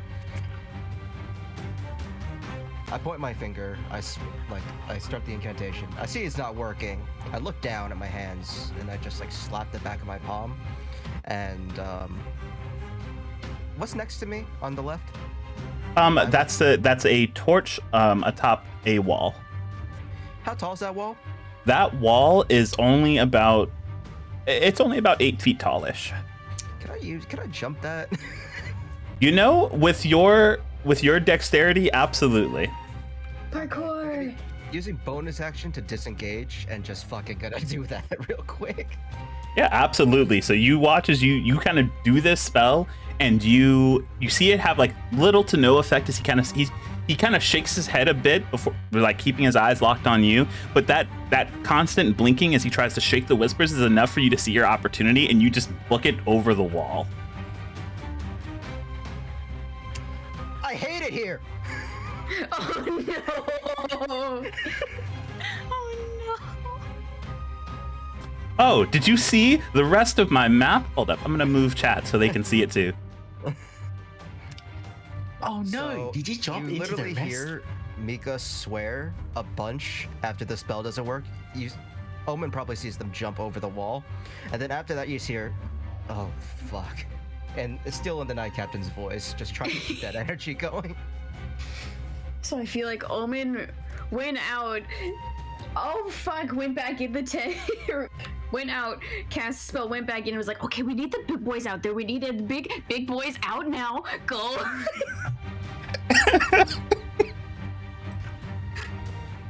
Okay, so with that, are you doing any more movement, Mika? Or are you just gonna stay within that? How much movement did that? So I'm gonna say that it was about. I'm gonna say it was just the 5 feet to get you over, but the space that you landed in is full of rubble. It's gonna be another. It's gonna be difficult terrain to move from that space. Okay, that's fine. God, where do I go? So. And you're kind of taking in a lot. Yeah, like, who's that? Who's that? There's something over here. I don't like to look at that. I don't know what that is either. So yes, you see a couple of different things. You see someone. You see another person walking up with what seems to be another club in their hands. You see two people behind you. One with a bit of wicked fire kind of casting the way out of a wand that they're holding, and another person who seems to be holding up a symbol of some sort with a mace in their other hand. Finally, you see the last person who's directly across from you. They seem to be holding a bow and arrow, looking for another target. I don't know what that target would be. Yeah, I loved it more than the words. I loved the exhale of just.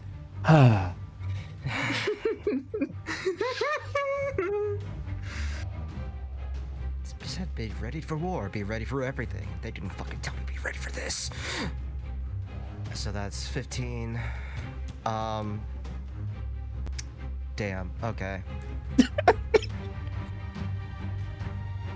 It just got worse, actually. As I took Out one of the step, it got frying worse. pan and into the oven. Or into the hellfire, I'm assuming.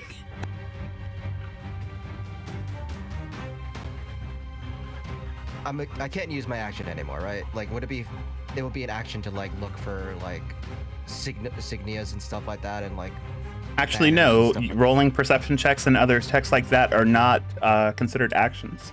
Oh, okay, good. I had to use my action last time. Anyway, not with you, with another DM. Anyway, can I just look for insignias, banners, stuff like that? Who's on who? What's on what? Who's on first? What's on second? Absolutely. Give me a perception check.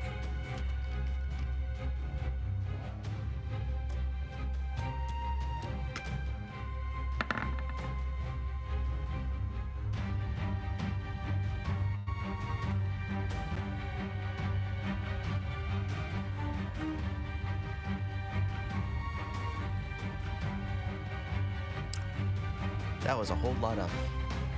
Ouch.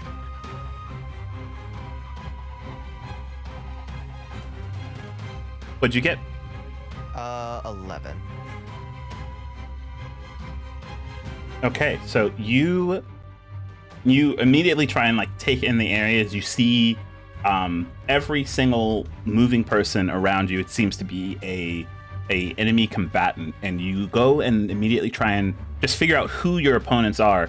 But the more you take in about them, the more it seems that these people don't want you to know who they are, as even amongst the widest plates of the widest plate mail or the clearest of cloaks, you don't see any brandishing insignias or markers, except for one of the people behind you who had that mace and that emblem in their hand does seem to have a emblem of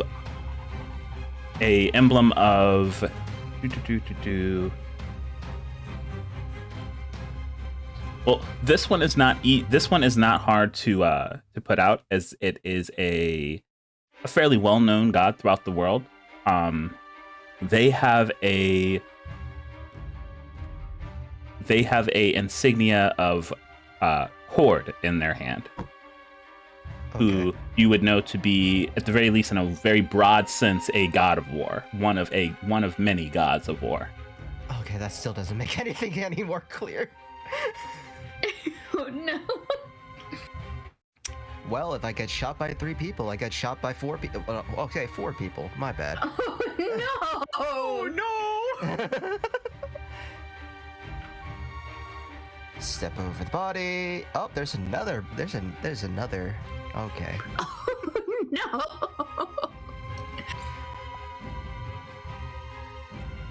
That is not in character. Omen would be like, oh. Ooh. Woo. I never had to think this hard in my life. I do feel like when Omen went back in the tent after like big boys go out, we are calling Mika captain now. I don't know why. Mika is captain, okay? Okay. Great. It's bad out there. I just take out my rapier and I just point towards the brigand that pretty much the one that looks kind of like the one that like clocked me over the head. Alrighty. Just point at him. Yeah. I can't help but feel like they're about to get into a bunch of trouble.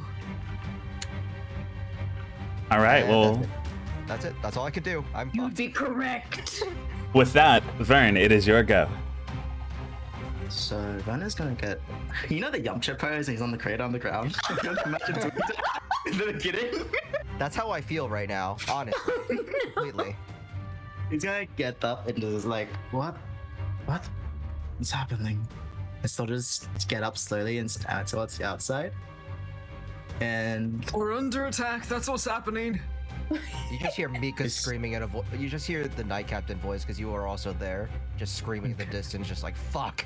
And Omen's telling you that is Mika. We call Mika captain now. I don't know why, but Mika's the captain now. Mika is our captain.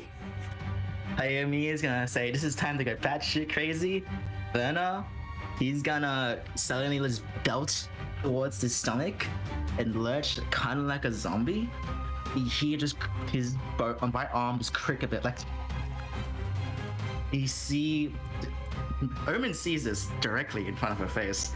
Bones appear around his body, and his right arm, like the Venom symbiote, just transforms into a white bony claw. And you just hear him muttering. Your bones are so fascinating and we don't have time to talk about them. He looks towards the enemy.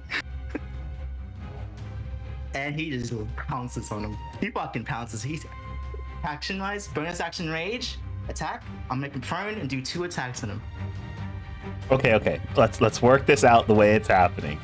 Your first attack is going what? So bonus action rage first. Okay. Beast subclass, I choose the claw. That's the burn claw comes in. And my first attack will be a prone special attack. Okay, so you're trying to knock him prone. Yeah. All right, and Usually, I'm gonna try and grab his faceplate and smash him down towards his head, towards make him prone. Okay. With his burn claw. So I'm pretty sure so is it the attack that makes him prone, or are we treating it like a grapple where you're just trying to grapple him to the ground? just making him prone by using an attack action, using one of the attacks in an attack action. Alrighty, go ahead and roll to hit then. Usually it's an athletics versus the athletics acrobatics. Oh, check, so but I you're don't know. treating it like a grapple. Then how it's you have a contest and the winner gets the effect. Okay, Yeah. cool. Go ahead and roll an athletics check then. Yes. Woo.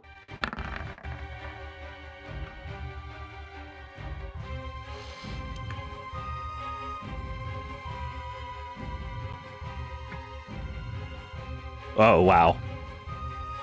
That's a Okay, then. 27. So that was a fantastic 27 against a natural 1.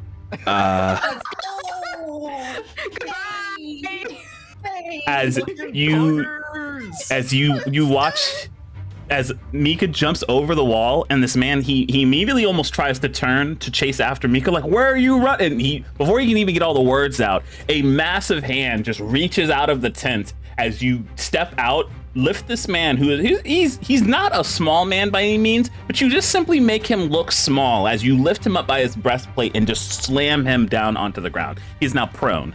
Go ahead with your next couple of actions.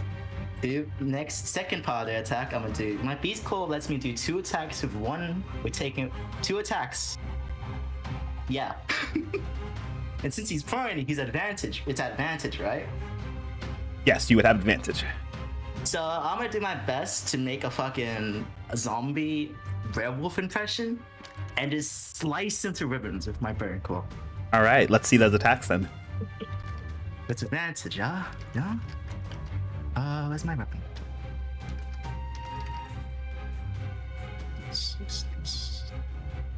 Nope, that's not it. This is it. So this is the first attack with advantage. 17. Nice. And the second attack with advantage. 18.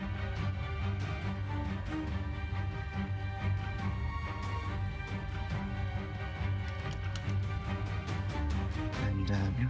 All right, so you got a 17 and an 18 total, or? Yep. 27 for the first hit and an 18 for the second hit. Right now? No, 25 for the first hit, 18 for the second hit. Alrighty, both of those attacks hit. Go ahead and roll damage. Damage. 6. 4. I forgot the plus. My blessings. I'm sorry. I think you. My hit no matter what blessings! was- You got hit. You hit with it, with or without the bless, my dude. It's fine. He's just I'm like, in there. my blessings. I can't see a thing without my blessings. Oh no, my blessings. my blessings. It's broke. That's 24 slashing damage in total. Alrighty. That's 20. Alrighty, so you've taken big chunks and you just slice into the ground, and you feel some of your attacks are piercing straight through, and you can feel the impact of the dirt behind the body as you just completely kind of rail into it. And while still active, he seems to be frantically just fighting off this kind of flurry of just vicious attack on top of him. Neat. And Players like, Him, nice. eat him, eat him, eat. I'm trying to figure out who is this? Just Omen. It's just Owen being Omen. Omen just muttering this shit from like around the corner of the tent. Just like cheering. I playing. use my. You're like that one religious dude that we saw in Squid Game. Oh god. No. I use my free item What religion am interaction. I? I'm gonna use my free item Silence, interaction to apparently. unholster and hand axe. Uh-huh. Just having hand axe in my left arm, and just hovering over this man as he's on his ground. You gotta see like the creepy fucking thing smell.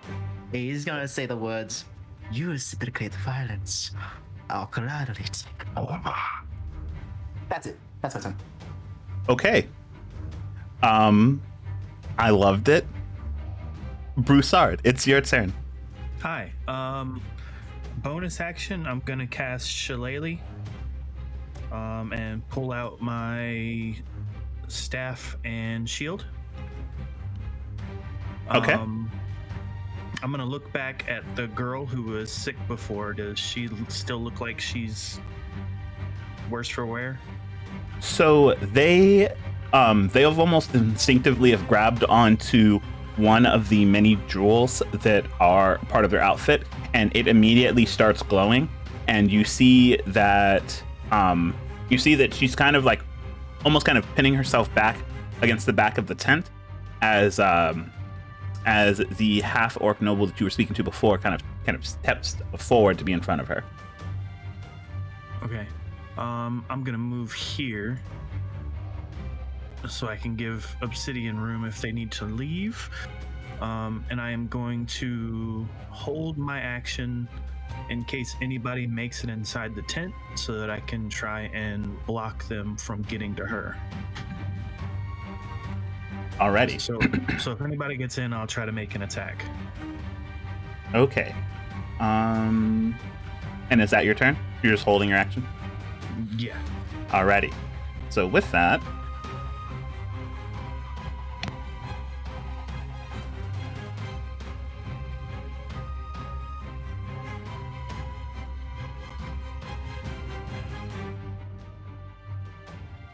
Oh, I see stuff. Oh, I don't like seeing stuff. all right. This one, you're in the line of fire. So, Oh, and I'm gonna need your AC again, Mika. 17. I am just at the cusp of this green circle.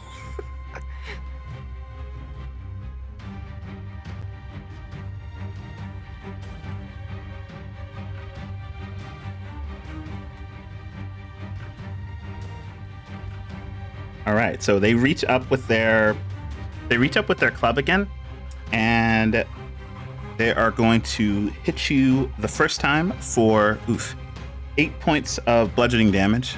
Oh, well, that's a lovely number you got there. And then they are going to immediately go and they're going to immediately kind of keep that momentum going as they immediately go to try and bash you again with the second attack, and that one is going to hit as well. Oofies. For 7 points of bludgeoning damage. Mika not looking so hot. All right, and that is their turn as they kind of their mallet kind of bloody now. They just kind of they keep themselves pinned. They kind of like look like they don't want you to get past them now. And let's see. This one is on the ground after being brutally mauled by Vern. They are going to try their best to get back up to their feet. They're going to spend half their movement to get up without provoking. And you can see, just as they make their way up, the weaker parts of their armor, just kind of the splint underneath the plate, you can see is just kind of falling off in links and in individual pieces, just not even being able to withstand some of that attack. And he locks eyes with you and realizes that he is not in a position where he needs to run. He either needs to fight to live, or at least until his backup gets there. So he's going to try and attack you, Varen. What's your AC? My AC is 18. All right. So he kind of tightens his grip on his longsword, and what'd you say it was again? You said 18? 18, yeah.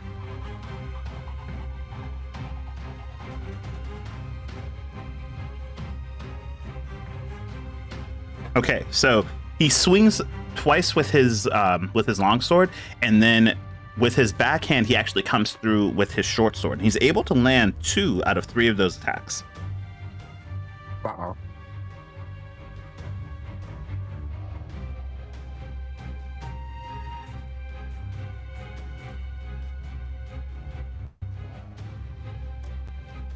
The damage done, but nice. Scared.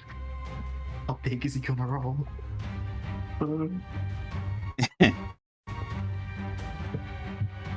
And with those two slashing damage added together, you take 20 points of slashing damage. Mm-hmm. And that's halved because of rage, right? Absolutely. So that's 6. Yay! That hurt. All right, and you watch as he kind of lets off his own little attacks, but his attacks are more reserved as he seems to be trying to just use them to put space in between you and him as he completely forces both of his weapons in front of him just to kind of put anything in the way. And Zaylee, it is your turn. Okay, so just to get the lay of the land, things outside sound real bad, right? Omen. Yes, as your senses come back to you, you can hear the sounds of raging flames outside. You can hear the sound of combat, and every time one of your companions leaves the tent, there is even more sounds of combat and sounds of just anguish. Okay, so that doesn't sound like something I want to get involved with at all. So what I'm going to do is I'm going to move over here, and I'm going to think of the biggest, scariest thing I've ever seen. What would that be? Fern. Like a big like creature, a big scary creature. How big A of a nobleman. creature? Something terrifying to most people. 2 Verns, The king. totaling 3. All right, so since this is a moment for me to step on people's trauma, give me 2 seconds. Okay. Yay! Yay! Oh boy. Welcome to the Character development. Welcome to the trauma section. While he's thinking, those of you in the tent, you just see Zaylee like kind of shift off to the side and just starts forming this aura of magic between her hands that starts off the normal like lavender color of her magic, and it starts to slowly become thick and dark. Ooh. I feel like we had the same idea, and I didn't go with it. Oh, I don't know. I don't know what your idea is. But you'll see mine as soon as he gives me an answer. It might work, it might not work. We'll find out.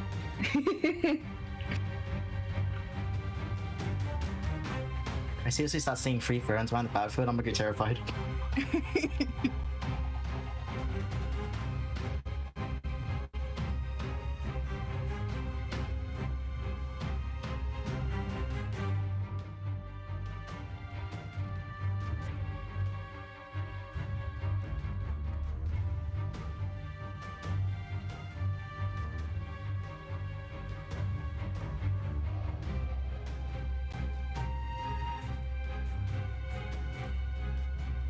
Man, he really want to traumatize somebody. He really looking. I'm really I trying to don't know. traumatize someone. It feels like we chose social traumas over big monster traumas. Oh, someone's got a monster trauma. Just give me 2 seconds.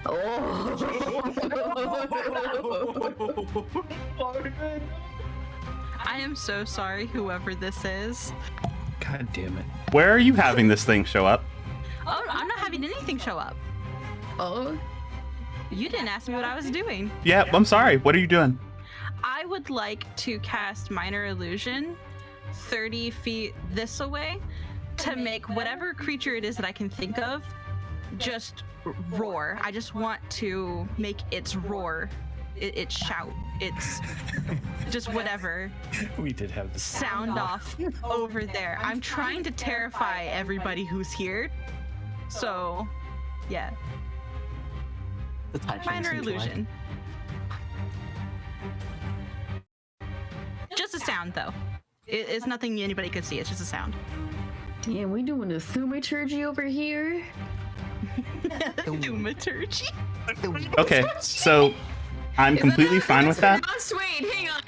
You hear a massive roar that takes place into the distance, and in the midst of all of the combat, at least for some of the people who don't feel like their lives are in immediate danger, you suddenly have most attention just separated from whatever they were doing to immediately thinking they're in trouble. Someone in particular thinks that they're in a huge amount of trouble as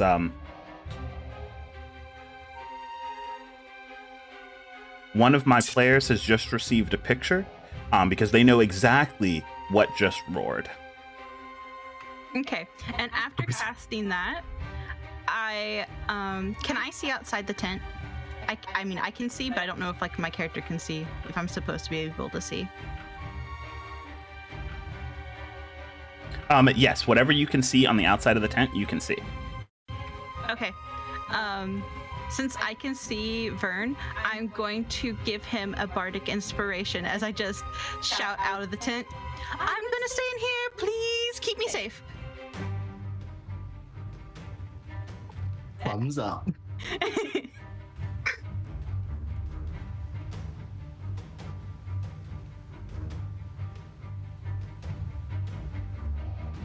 Seb, you just get a d6 to whatever you want to do with it.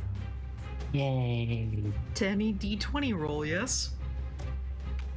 Yep. Alrighty. So with that, and are you just staying inside of the tent?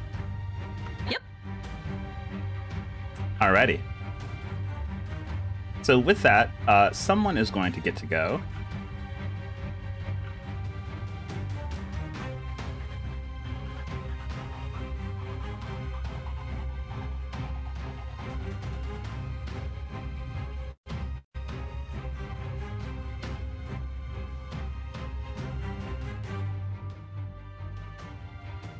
And I'm gonna ask it enough times to where I finally remember it, just because you've put yourself out there. Mika, can I get your 17. 17 with a side of fries. Oh god. 17 like the K-pop band. Oh my god. Like the dancing queen. 17 like the amount of times I gotta go down in this fight. Oh no. 17 like the amount of times we're gonna have to get him up in this fight. 17 like the death save I'm gonna have to eventually roll. More people are still attacking people. so you see that yes, there are a couple of people who have their attentions going, but some people are too close to combat to kind of give themselves away. And this one takes a firebolt, and he does connect as he shoots you in the back with a firebolt, Mika, for just 2 points of fire damage. Oh, thanks. That's so good. Oh no. Things are getting dicey for old Mika here. I feel like Mika's confidence as a captain was trying to be maintained, but like the more danger is setting in, the more this is You just genuine. slowly hear the knight captain go away, and you just hear fuck, and the more like. Oh boy. So this one's gonna go, and they seem very cautious of a sound. You never know. Maybe somebody else will recognize that type of roar too. This one is.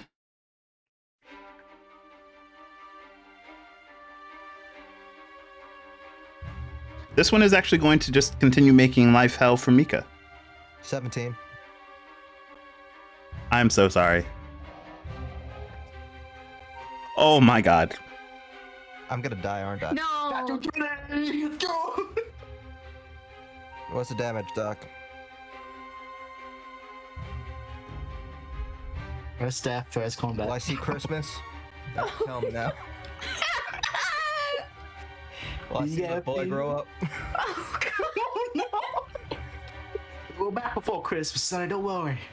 So the first arrow goes off, and you see it coming kind of you see it coming kind of depthly, and are able to make you leap into the air to try and put yourself out of the way. But it seems that's almost what they were landing for, as you being in the air kind of immobilized you, and they take a square shot that lands square into your chest for. Oh my god. Oh no. What is it? 20? I heard 20. How about you tell me this? Am I for- up right now? I'm gonna give you a total. I can do math. I just don't want to hear the total. I want to know if I'm alive. you're alive. Okay. You're not alive. Okay. You took 32 points of piercing damage. Yeah, I'm gone. Oh my god! It's always time to shine! It's also Obsidian's time to The shine. closer they are to death, the better my magic works! Literally, what you're made for.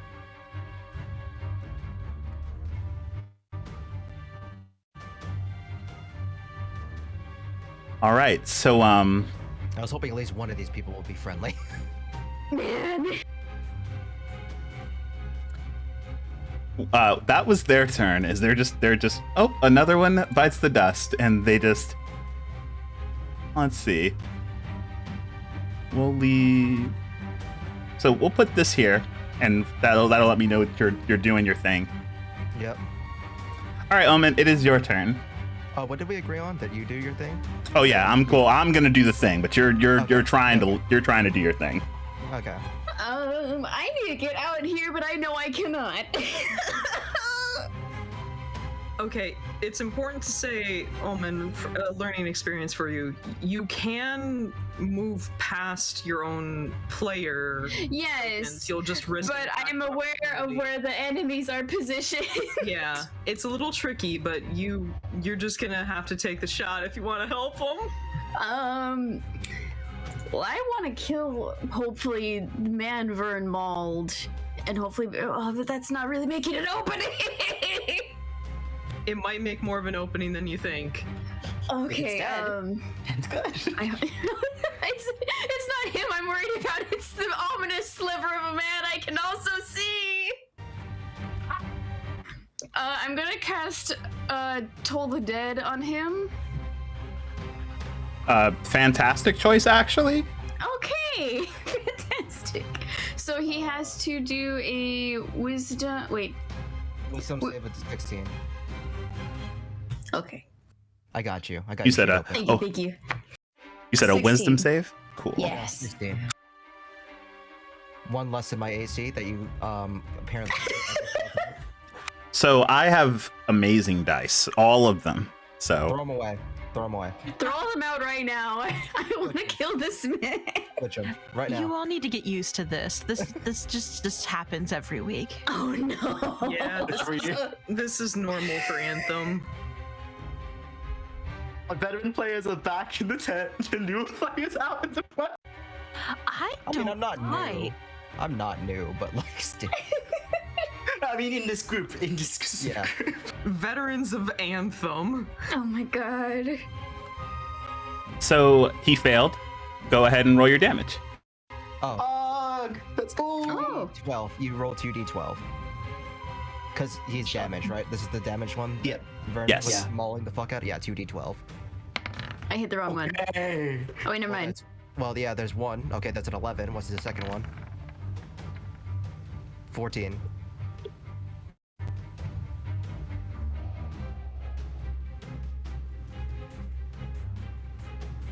Please just die. All right. You watch as they kind of shake in pain as you all hear a ceremonious kind of bell kind of ringing at someone's funeral service, but they're still up as they kind of shake the cobwebs free, and they're looking very rough right now. They better be. Man.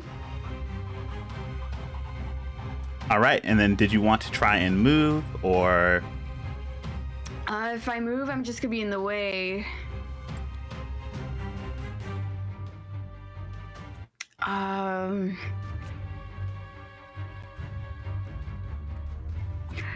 Taking suggestions. You could move if you wanted to. It's a tent, so if you wanted to try and get under or through the tent, you could. If you wanted to tuck yourself back away so that things were less likely to try and come after you, you can also do that. Well, I know these things are potentially hitting for 20 per turn. But my friend is also dying. You don't know they're dying. They suddenly got very quiet after yelling You've stopped hearing the word fuck, and it's actually making you more nervous. Exactly. The profanities, they're gone. Exactly. Something ain't right. I think Omen is gonna try to go under the tent.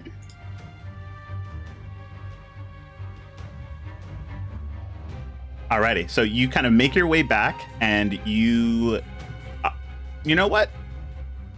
He sees you move, but you technically haven't left his threat range yet, so he doesn't get the attack of opportunity. And you go to slip out from underneath the tent. Do me a favor, roll me a stealth check. Oh boy. Wait, where's that? Okay, there it is.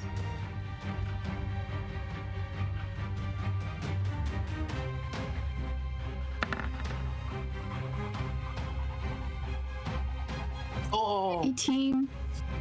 Okay, fantastic. As you kind of you move back over and you kind of slip from underneath the tent, and I'm gonna say you've ended up in this square here. Yeah. Commit. I'm gonna say you've ended up in this square here, and this one here has not realized that you've slipped out behind him, but you seem to have stepped out in someone else's view. I cannot describe it. That actually scares me.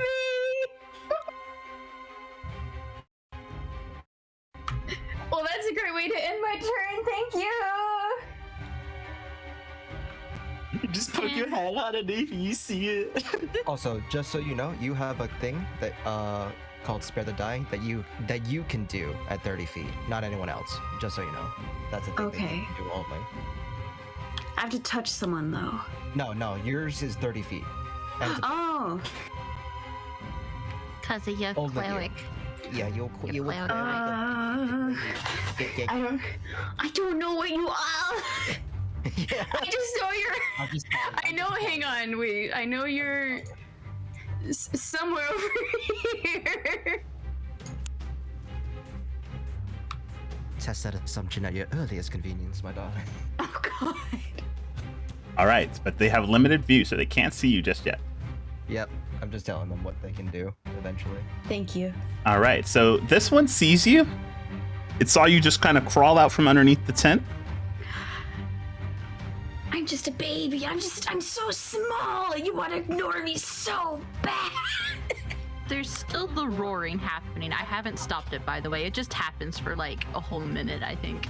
So you and the 18. by you the know way. what? He was actually the one who rolled the worst. He kind of sees you, but he actually takes a step this way.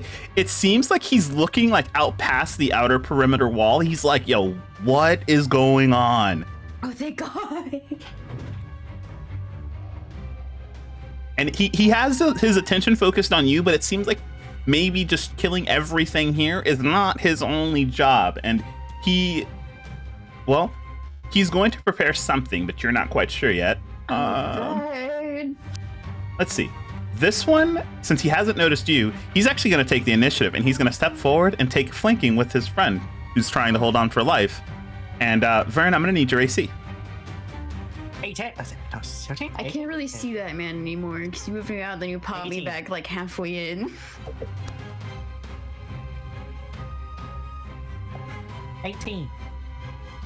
Alrighty, so 18.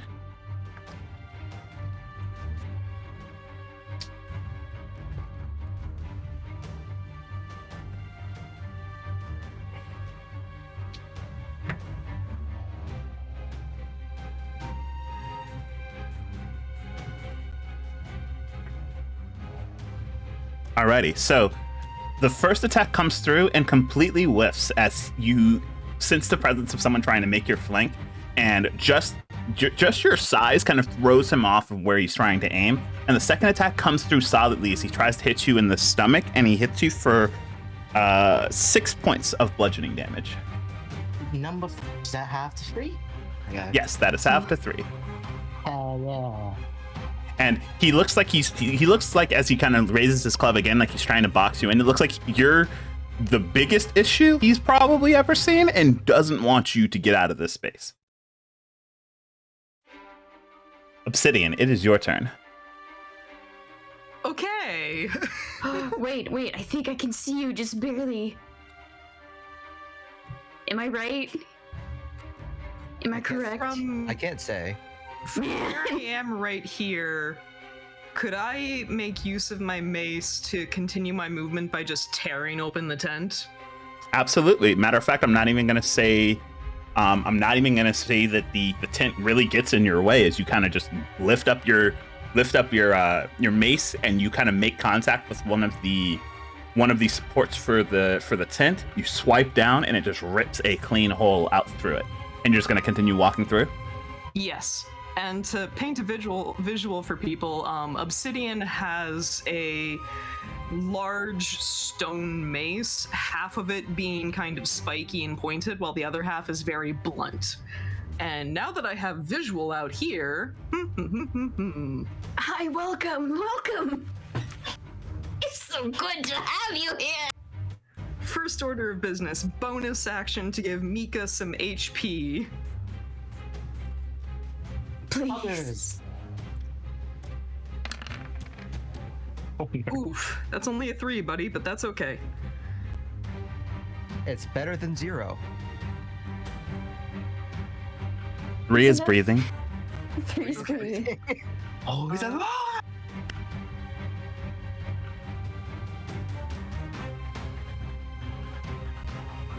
You know, I think I know exactly what I would like to do next. Oh wait, no, that's also concentration. Okay. Instead.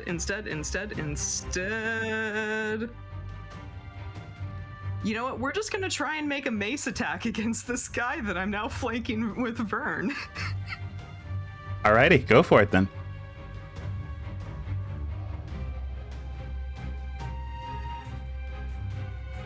With advantage, yes? Yes.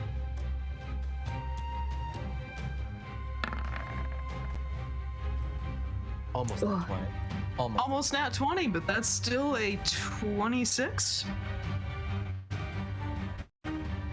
Oh no, you're stuck between a rock and a hard place. Stuck between a rock and a sharp place.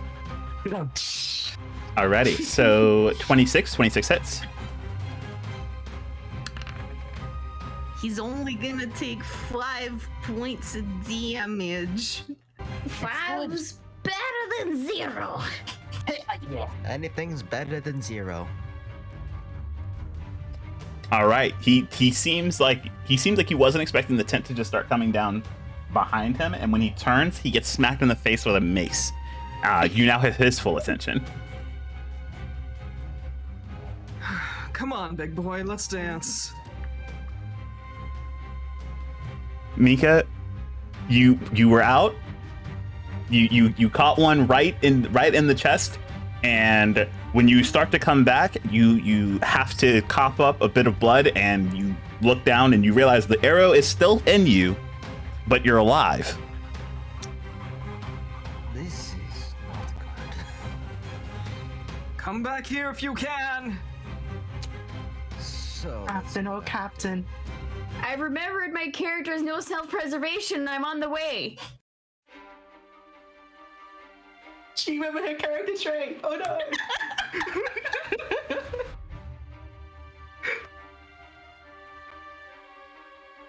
okay, so I'm on top of this other body right now Yeah, too. So you pretty look much got really folded dead. right there. I look really dead right now, right? Super dead. I look super dead. Arrow in my chest. Honestly, On top of- the archer is I kind of proud because now he doesn't have to work as hard to pile the bodies up later. Oh my Yeah. god. He looks at his friend like, trick shot, guys. 5 points for me. So half movement to get up, right?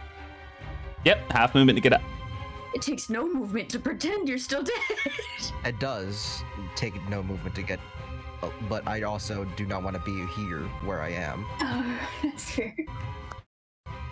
Okay, so half movement to get up. That's not an action, right? Nope, that is not an action. Okay, so bonus action, disengage, because fuck you. This man in particular, don't like him. I Bonus hate action that. disengage and action to dash, Okay. and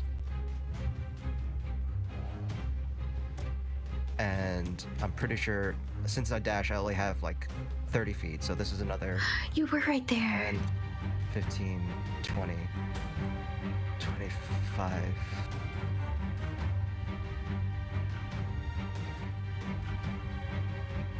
I look at him. I Yeah. flip him off. Yeah, he looked kind of distracted as you hear this constant roaring sound in the I background. look like a zombie. Yeah. Basically, right now. I look like I'm dead. I'm covered in blood that's not mine, an arrow sticking out of where my heart probably is, and I'm just moving around like it's fucking. Omi is smiling very big and staring at you with very big eyes. Hello, darling. Hi, it's good to see you. It's good to see you. I was worried when the profanities stopped. Yeah, you should. And then I'm gonna give Bardic inspiration. I'm gonna move over here with my last bit of movement and give Bardo to Vern and just go, fuck him up! Kill him dead, eat his flesh. This is the second one. What do I do with this?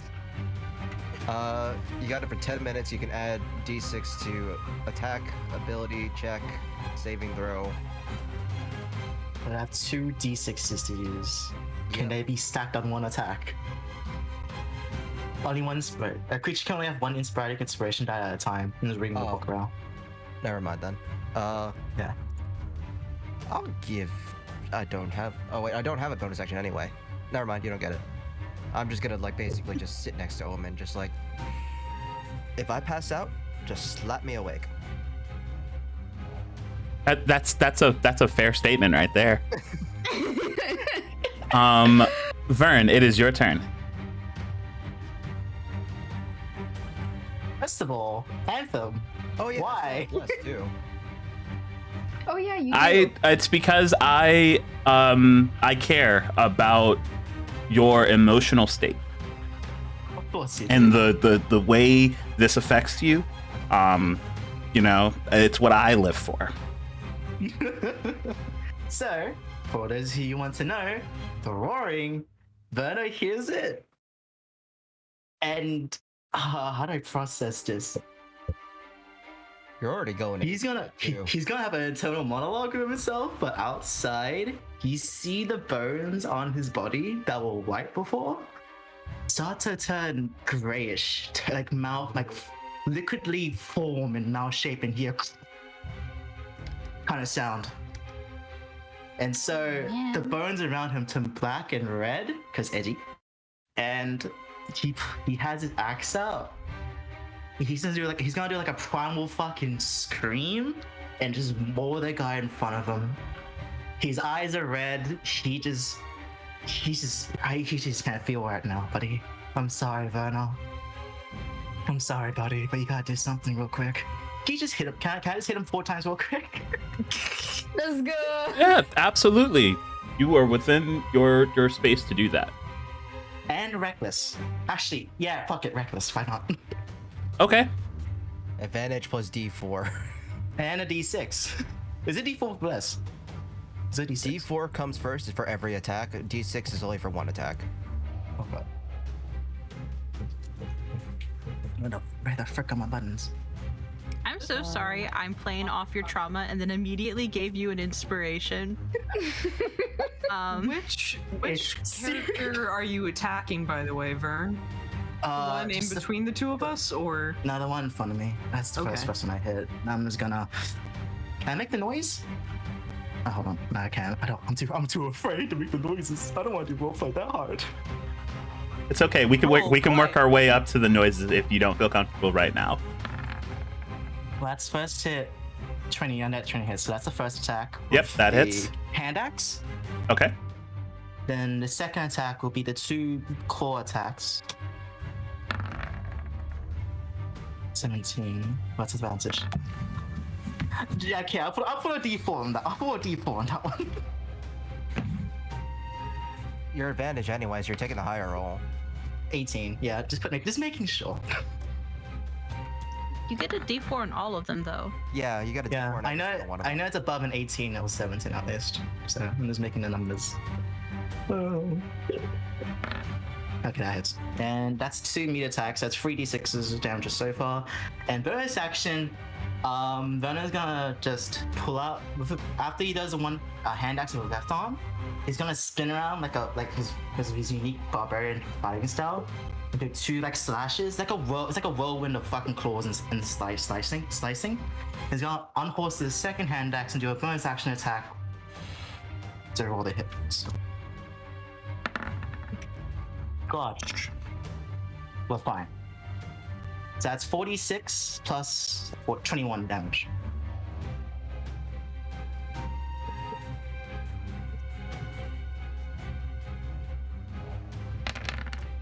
That's 40 damage.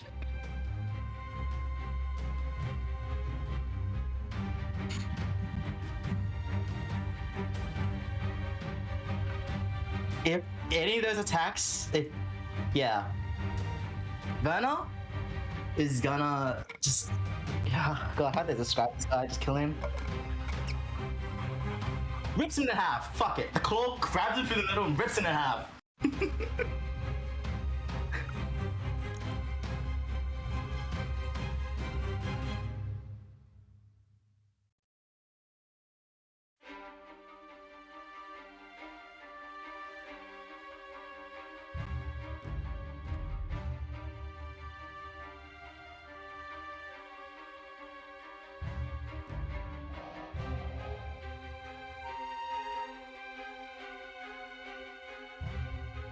Oh. You hear Verna just scream out, shout out in primal rage.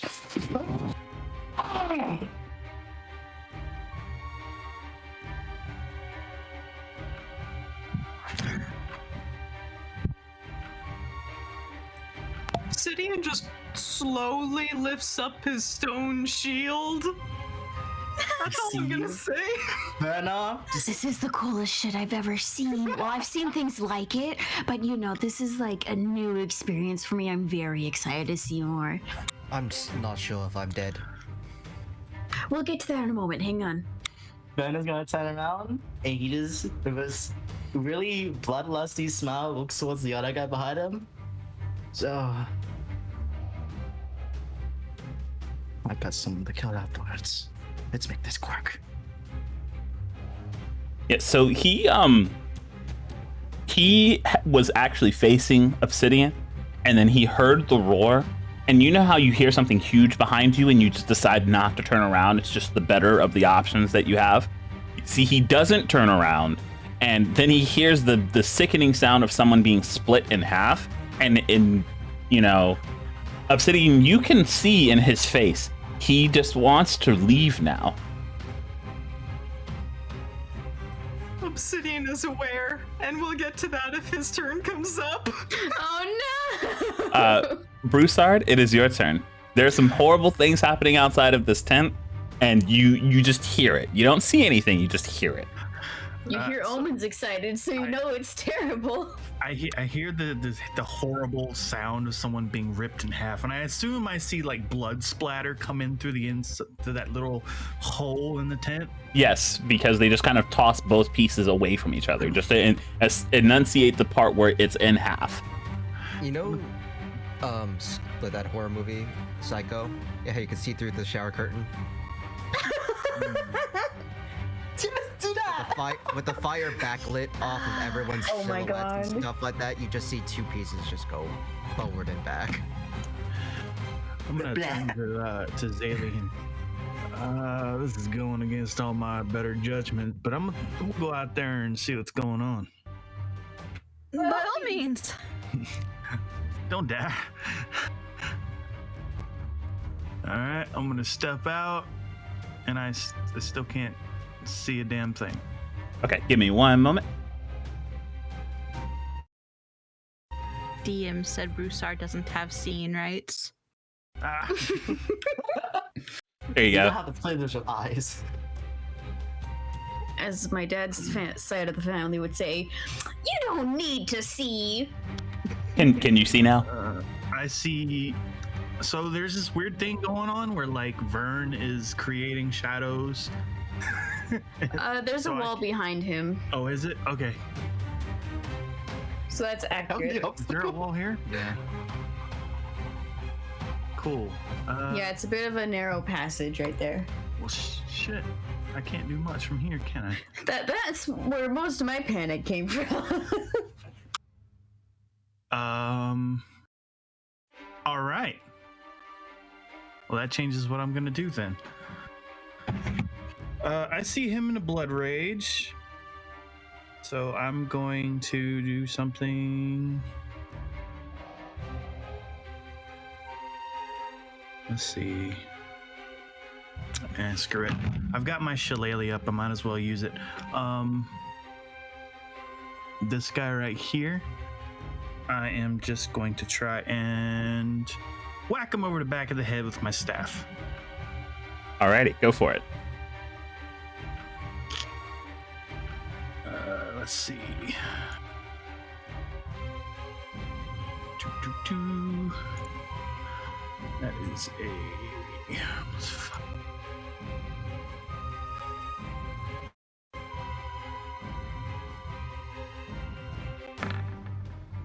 Cool. 22. All right, that definitely hits. Go ahead and roll some damage. All right. As this guy's just getting bonked, Obsidian is just like, I'm so sorry.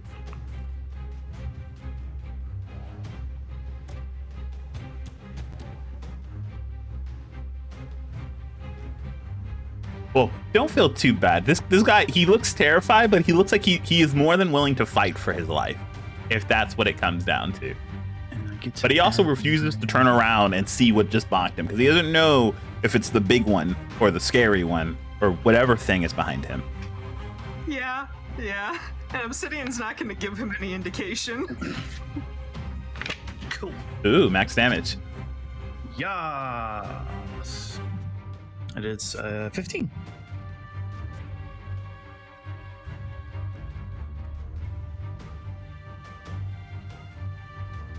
Cool.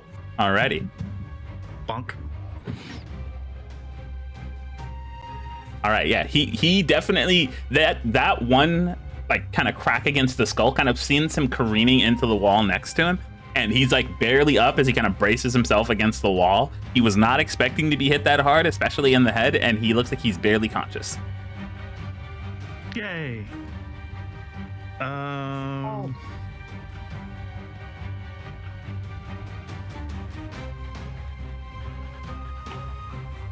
Bonus action. Ooh, my friend over there looks kind of like crap. Healing word on Mika. Thank you. Heal. I'm very terrified to take the arrow out of my chest, so you just... Rip. I'll help you. Plus your spell casting ability modifier. It's canon that people just say heal when you has to heal your spell. Modifier is plus 4.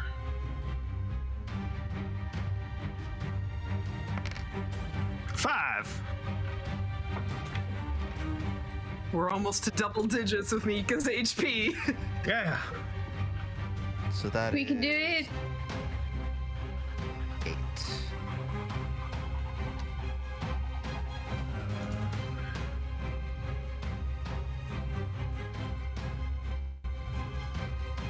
Cool. That's me. I'm done. Okay, and yeah, so with that, it's this one's turn, and they walk over with a nothing more than a hand axe in their hand, and they look over at this kind of nice little row.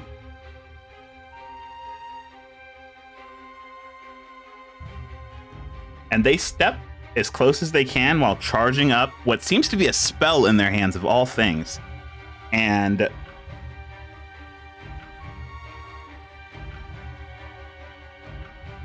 I need Let's see.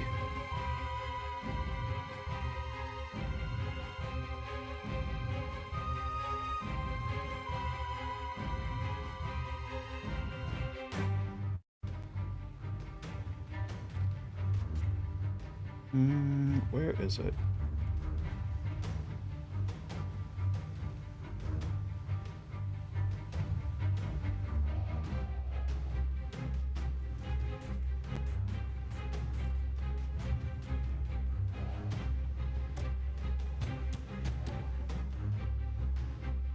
The tension's killing me, Adam.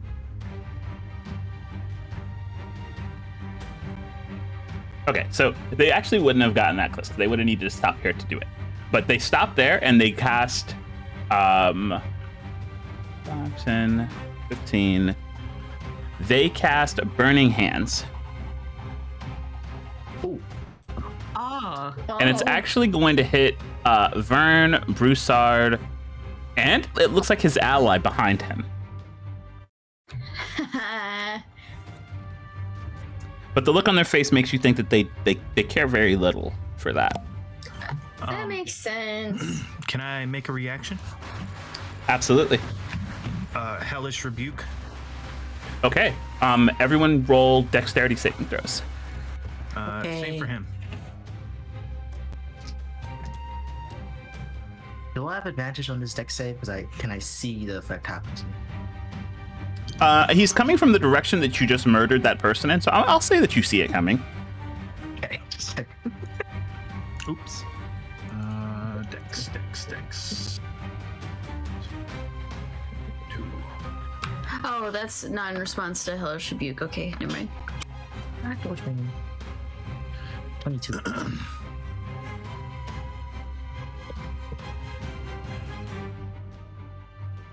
He's got to beat 15, by the way. He does not beat 15. Cool.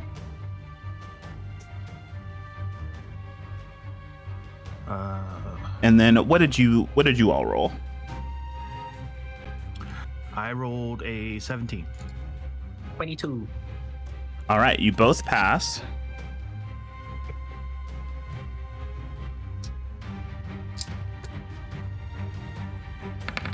Yes.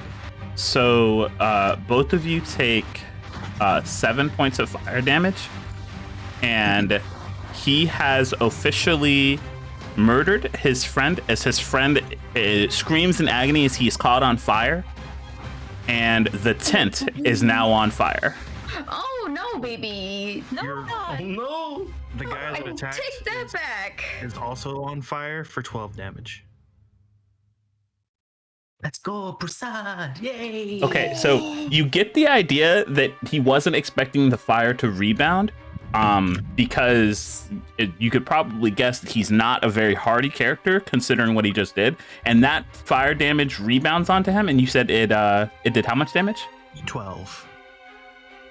It kills him as he immediately watches himself spontaneously explodes into fire and screams before collapsing onto the ground himself. Almost divine retribution considering what he did to his own friend. I have a question. Number one, I have Yes. 2 questions. Mhm. Number one, you said how much damage did that do to us? That did 7. after cutting it in half, 7 damage. 7? Yeah. Okay, and I have resistance to fire damage, so does that also cut it in half? Yes, it does. Okay, so that's 4? You always round down, so 3. 3. Cool. I'd imagine the only reason, like, flavor-wise, this fire didn't go any further was because of Obsidian's shield, but watching two all fucking crumple down in front of him, he's looking a little shell-shocked. You're doing wonderful, darling. I'm aware. I see this like wall of fire coming at me, and I reach my hands out and I grab it, I ball it up to a little ball, and I toss it back at him. What a jock! Jeez. Yeah. I let the flames consume me. All right, so it's this one's turn. Mika just ran away from him, so he's gonna give chase. Oh, I hate that. Bastard. Oh, you bastard. Get away from Oh, I hate that. And he sees everyone here, Hey, and he's got to wonder Hello. why did he come here. you trying to die today? But you know what? There's fire everywhere. There's someone who's basically dead. He's not going to worry too much about them, actually. He's going to try and get rid of this big person who's now like eye to eye with him. And Obsidian, what is your AC? 19. Tanky. Big boy. I felt like mine was high. Big and then I was just boy. like, nope, it's not high.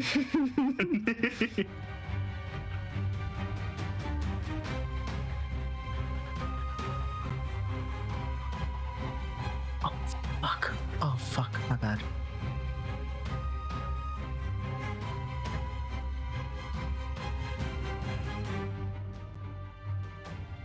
All right, so one of these attacks misses as he completely swings and kind of gets deflected off of your shield. The second attack, he decides to come overhand and strike down towards your head, and he crushes down actually on your shoulder, and he hits you for 8 points of bludgeoning damage. This is fine.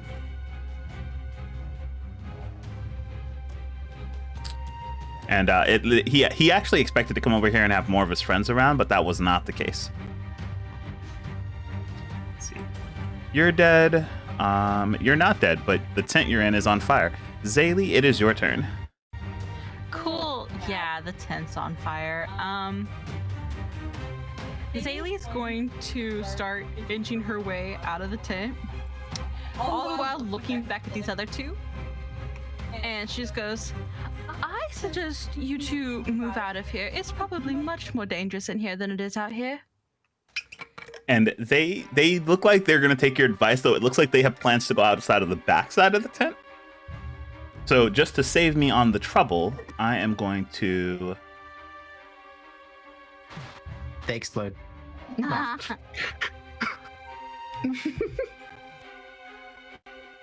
Tent is gone. Yes, the tent has been discarded. Okay. All right, Zaylee.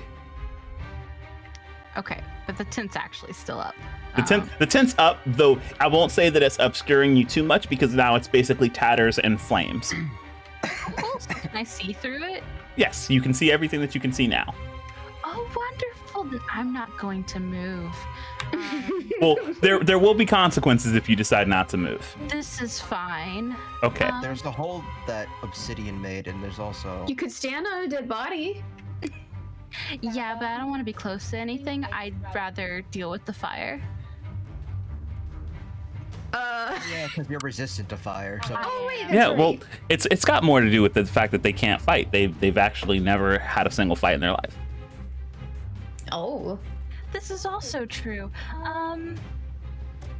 So, since I can see this boy right here, did you see who I'm pointing to? I can see who you're pointing to. Okay, so Zaylee is just going to start humming to herself as she moved over here, and then the humming starts to reverberate within his head, and he needs to make a wisdom saving throw.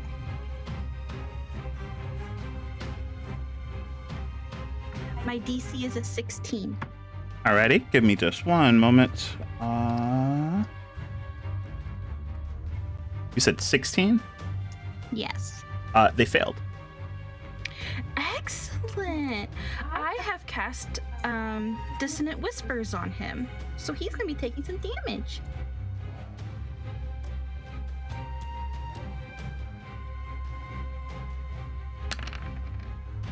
Nine points of psychic damage as he just hears this humming, pounding in his head. All right, and you watch as he kind of like stumbles backwards, just kind of trying to shake the whispers out of his head. Though they seem to get louder and louder of voices that he recognizes.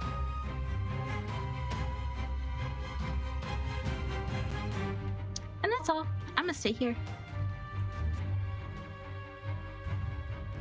All right, well, at the end of your turn, the flames around you do continue to consume the tent, and they are going to do 4 points of fire damage. 2 points of fire damage.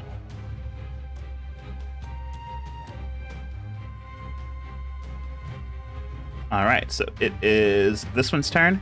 It doesn't like the fact that it can't hear the that more of the giant explosions seem to only be happening to their friends. Oh, he needs to. There's more to that spell. I'm sorry. He Okay. has to run. Yeah, he has to use his reaction to move away from me. Oh. Okay, and he's gonna turn this way. Oh, that's not the convenient way, right? He's got to run this way. And he's just gonna run. He's just gonna try and book it. He's got to get a stab in the back for good measure if he gets out of my range. Yeah, I was he gonna continues say, to he'd run. Provoke from Yeah, both Mika and he is provoking all the way as he just wants to leave. Would that be flanking at any point in the time or no? I'm gonna say no. He was running like away. Do you get flanking if you're within range? Because I usually only do flanking if you're on opposite sides. But I know some specific rogues, they have it where they get flanking if something is just in range of them. I don't think my specific one does. Let me check real quick. I don't think so though. It would be.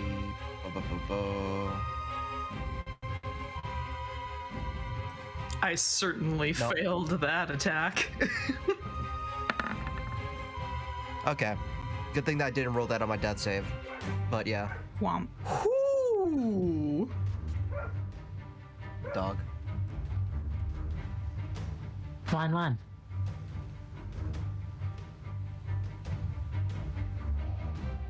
My social rolls are amazing. My battle rolls are something to be desired. Oh no. Okay, so he.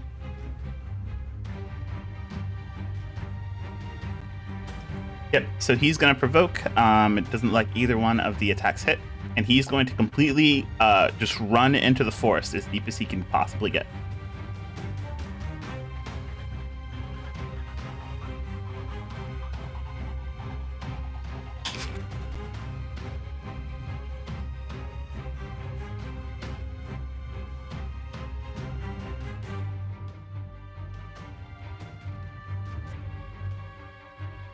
Okay, so this one, he kind of sees like everything that's going on over there.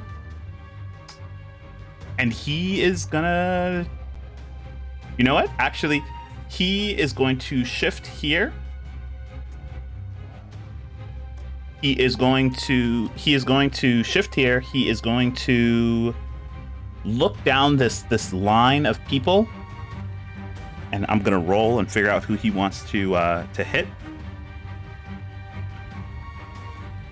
Good luck, everyone. Okay. You should literally just say that to me, not anyone else. I think everyone else is okay.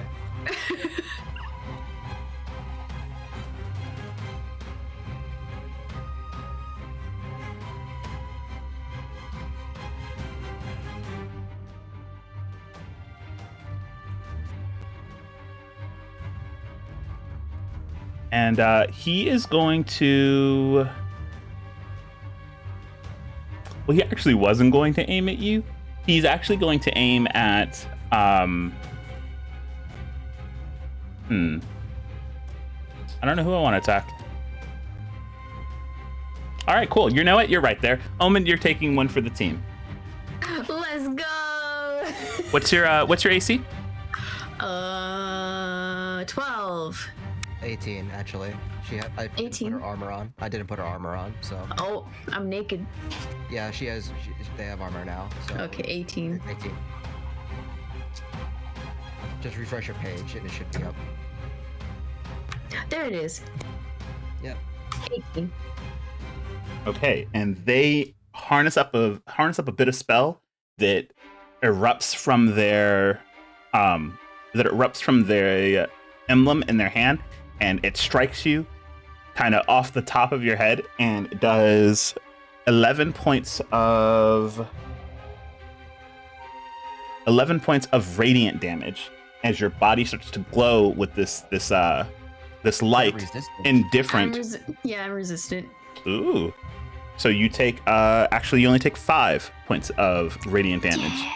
And your body starts to glow with this light, unlike the fire around you, making you a fairly easy target.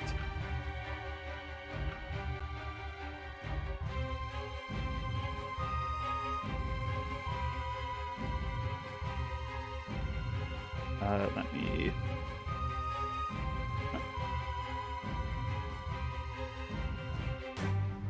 And then this one, he kind of sees everything that's happening over there, but because of his class, he doesn't need to get close. As he kind of lines up his wand, he starts to conjure a spell, and I need.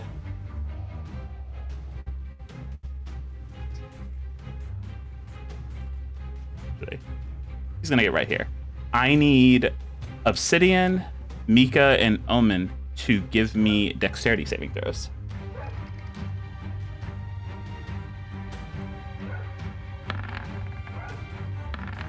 I deserve that. Yeah, Oh, poor Rika. yeah. Wait, isn't it a nat 20? Oh wait, yeah. Yeah, Okay, yeah. I love The last one. Yeah, And I yeah. was just like, no. Adrenaline. It's either 1 or 20. Man. I'm literally a switch. It's either top or bottom. There's no in between. Alrighty, what did everyone get? 28. Natural 20, 28 for you. Yeah, natural 20, 28.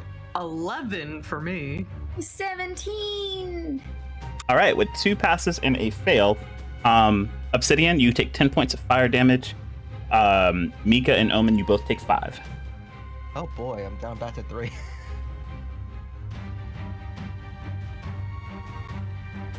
I am literally just playing like what is it called? I'm edging myself today. Oh god.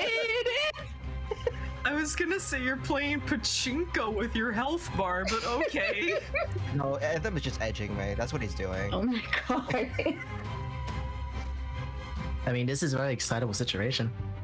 I'm gonna Okay, die so- here, It looks like you might No. you might though. it Yeah. you it looks like it looks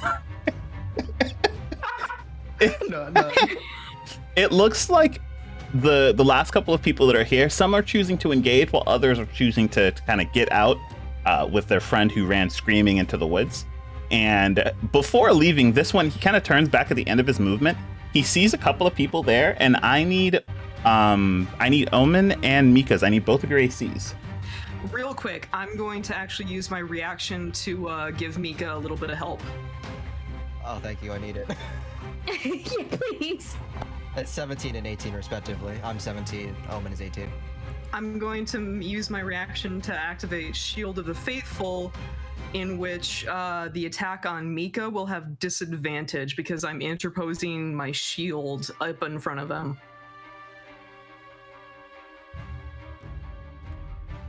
Okay. Oh. Okay. Okay. I'm sorry. Whatever it is, you're not sorry, and we know. Wow. I am sorry. I'm really sorry. I don't think you're sorry. Hey, what's the reason you're sorry for? Why are you sorry? Anthem? That's rolled a natural 20. Another 2 one. natural 20s For the 50th time tonight, another natural 20. on me again. Roll20 is not a biased website that fails to even have the most basic implements of RNG. So, Omen, Oh, Hi. it's not me. hi. Hi. This archer is amazing, first of all, Up there. Oh no. because he takes his arrow and he lines up another one of these trick shots that you called out earlier, and this time he shoots you through the softest part of your body, and the arrow actually sails clean through you, doing so much damage. That sounds bad. Try 25 points of damage bad. Oh. Ooh, they're still standing.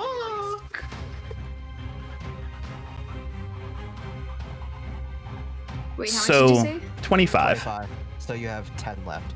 So I have this rule called massive damage, where Oh. I need you to make a Constitution saving throw. Oh, how fun. You also need to do it anyway because of concentration. like the first time you got hit, right? Besides the. You know, speaking of concentration checks, I should make one for earlier, Oh, that's right. which I'll be yeah. doing at advantage because of my feat. Yep. Did I give you that feat? Hold on, let me check. Oh, that's not good. No, you don't have that feat, so you don't have advantage on your concentration check. I think I'm good. Yeah, you got way more than the damage you took. I can't see your health. Hold on. Yeah, no, yeah. They've been hit twice. You are fine, Kevin.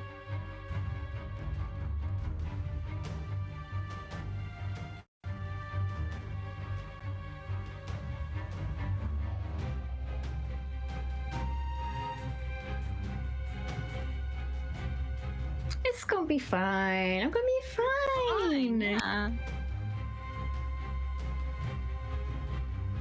No fear. No fear. There's 2 other healers. They're just preoccupied by all the other enemies that are still around.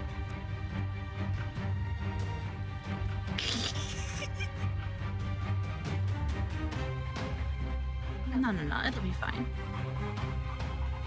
No one's gonna die.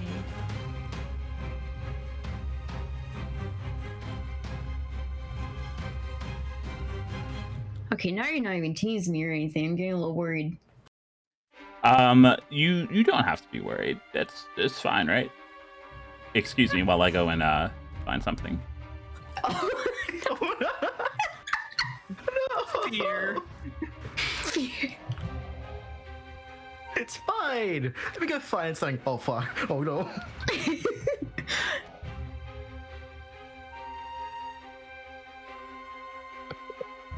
Because he's doing the thing. He's doing the special feature when you take him 1/2 your hit damage.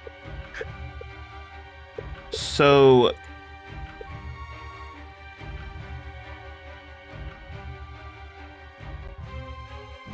yeah, so do me a favor and roll a d12.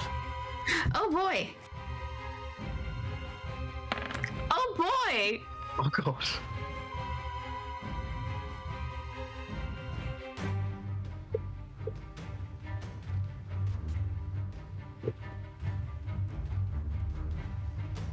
I'm sorry, what did you get? I got a 2. You're unconscious. Woo! As the massive blow of damage that you take rocks you to your core, and while you're not dying, you take so much pain that you actually lose consciousness. Fantastic.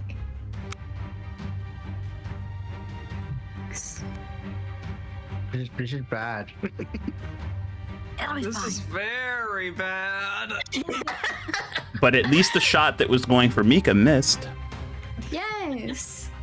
Plinking off. I my do have a shield or some puncture wound shit. somewhere, though. Yep. I didn't even get to move out of the burning tent all the way. She's on fire. No. I'm sorry. I'm so sorry. No, you're not. Anyway, look forward to me making a new character and being very sad. I don't get to be ominous anymore. So- Go ahead You are and not. you take 5 points of fire damage for being in the tent. You are not going to die if I can do anything about it. Don't worry, me and Obsidian are both close, and we both have options. Let's see who will go completely down first. Mika or Omen? It's the competition. You'll be fine, but like, yeah, because once you go unconscious, you're not like once you lose. I know. It's funny to joke about, though.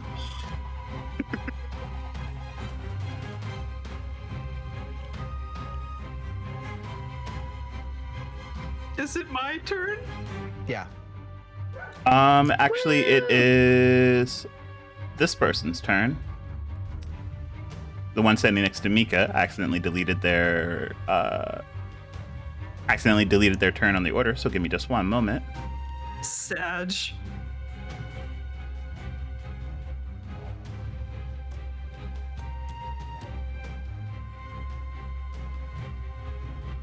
I was trying to clear dead tokens, and I forgot he wasn't dead. He could be dead by choice. Playing yourself, I choose to die.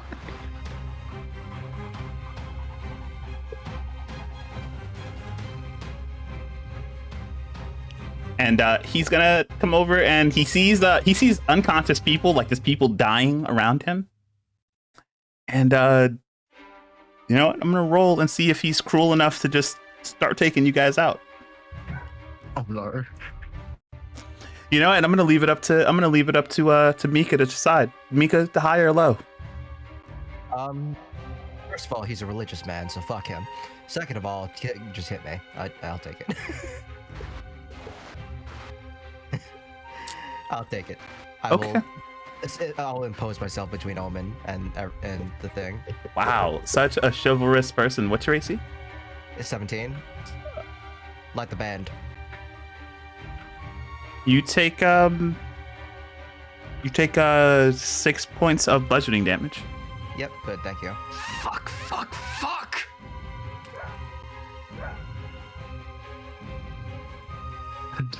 Hi.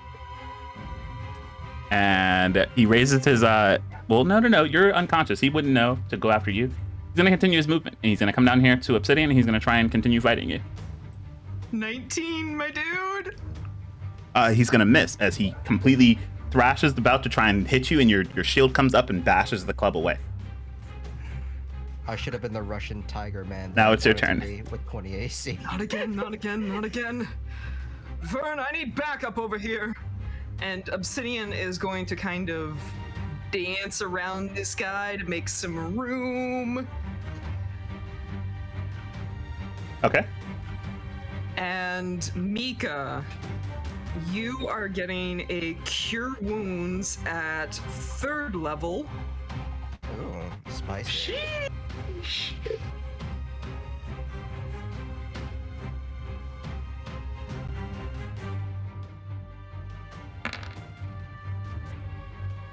Take that 17 fucking HP. Omen is going to be getting the, what was it? 2d6 from my Aura of Vitality.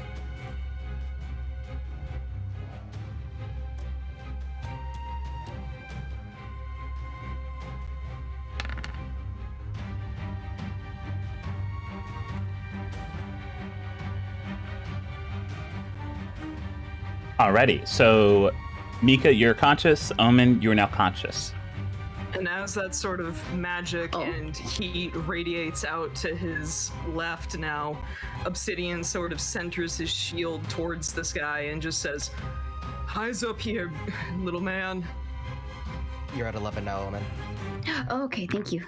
Yes, you got some healing, so that was able to rouse you back to consciousness. Gurgling noises. Mika, it is your turn. Oh, this is the second time. I pretty much basically slumped down on top of Omen, and then I get up again, basically. Arrows. Oh, no. And it just like, I get up, basically just hold on to my chest a little bit, but like, I'm not removing that arrow. It's staying there for a while. I gotta get up, move over here. I hope Vern is coming to help, but until then, no, I know. Yeah, until I'll leave that open for Vern, and I will just stab this puny little man. Go for it. Actually, hold on. What do I have here? Oh, that's the wrong sheet.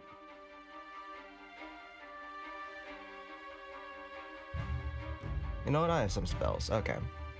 No, I have a better idea. I will do that. I will use my rapier, and I will just try to stab him. And this is not flanking position, because we're not between each other and stuff like that, right? Yes, because you're not on opposite sides. Okay, got it. That is 17. That hits. Okay, no sneak attack though. So that is 1. But that's not 8, that's 5. Okay. Oh god, my dogs. That is 7 damage to this man. And I will also try to do a spell, and I will do Healing Word on Omen because she tried it. They tried at least. I haven't had a chance to try yet. I know, so just Thank so they you. stay up a little bit longer. So that is this. That is a 9 max healing. So you got 20 HP now. Alrighty.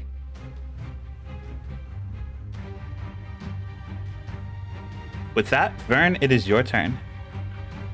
Yay! More bloodshed! Burner's gonna look around. I know the fighting's over there, but I want to see where everyone is. He runs out. He's gonna go on his all like kind of like lurched over, hind legs up, and kind of like arms hanging from in front of him, kind of like a mad beast, and just runs just down straight. Ooh, ankle. 5, 10, walk into the range. Hi. Glad to see you, my friend. Vernon's gonna just have a really, really bloodlusty smile. Enjoy his wedding gun. Does a little bit evil laugh, you know, because of the electrum laughs.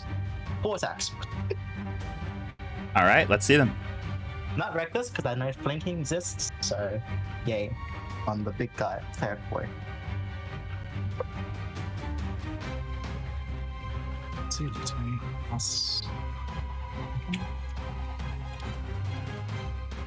Did I write hopefully? I didn't write a couple. I'm on my own.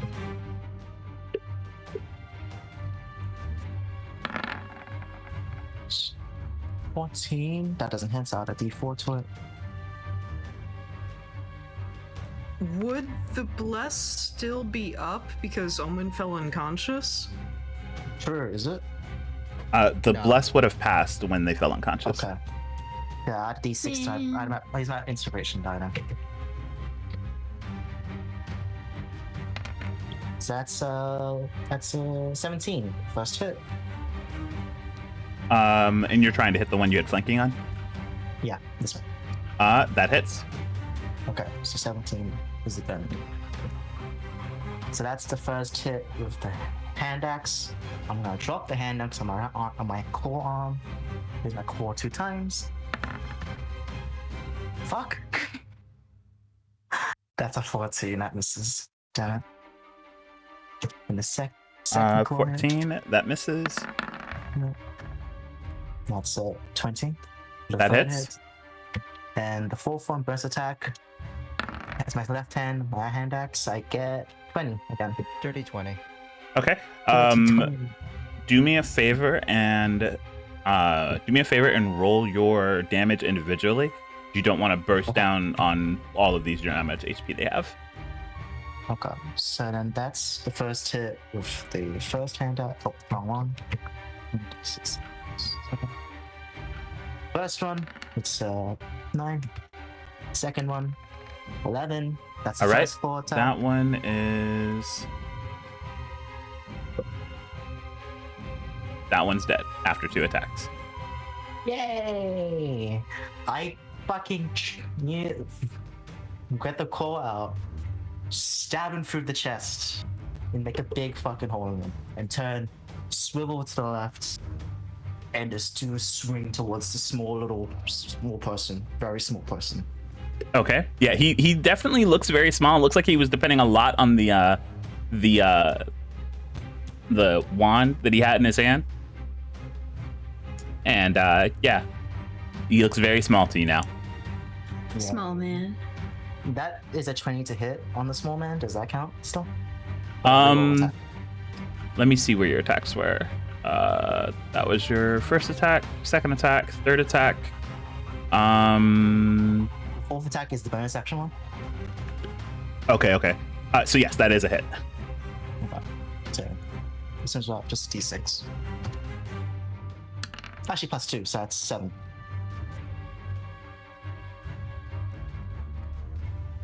He was my tiny caster, and you crushed him, and I don't like it.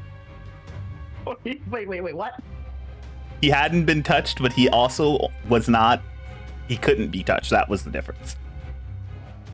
So for Obsidian, Mika, and potentially Omen, they just see a whirlwind of claws and axes and just mind eye collapse to an extent. If man is not in the right space of mind right now, he's gonna look for more meat. So, I don't let's like check out- this. Well, let's see how much I moved before. I forgot. 5, 10, 15, 20, 20, 30, 35, 40. Right on top of the body. Ready to lurch. Obsidian, I will say, definitely has been looking unnerved, but he seems to understand that this is useful at the very least. I haven't been conscious for very long, so I have no idea what's going on. All right. He's even just like looking back towards the sound of the roars still, and just trying to fight himself. You know, like shaking, head creaking, going left and right, snapping a bit. That kind of thing. That's my turn. Broussard, it is your turn. The battlefield continues to get more chaotic. Yeah, I hear my friend kind of losing his mind around the corner, so I want to go see that. Let's go. It's a show. All right, so I see a dead guy on the floor over here, and I see a guy standing here. Yes, you do. Oh. Okay.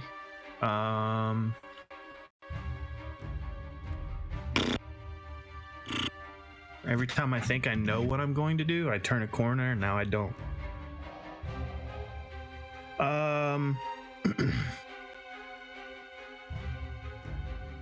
Let's see, I moved, it was 5, 10, 15, 20, 25, 30. Okay, so I can make it here. Does the screen get any? No. Okay.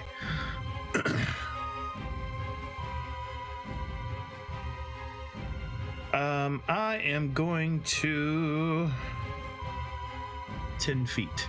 Is this guy within 10 feet of me? Yes, he is. Cool. I'm going to cast Poison Spray. Alrighty. What does poison spray do?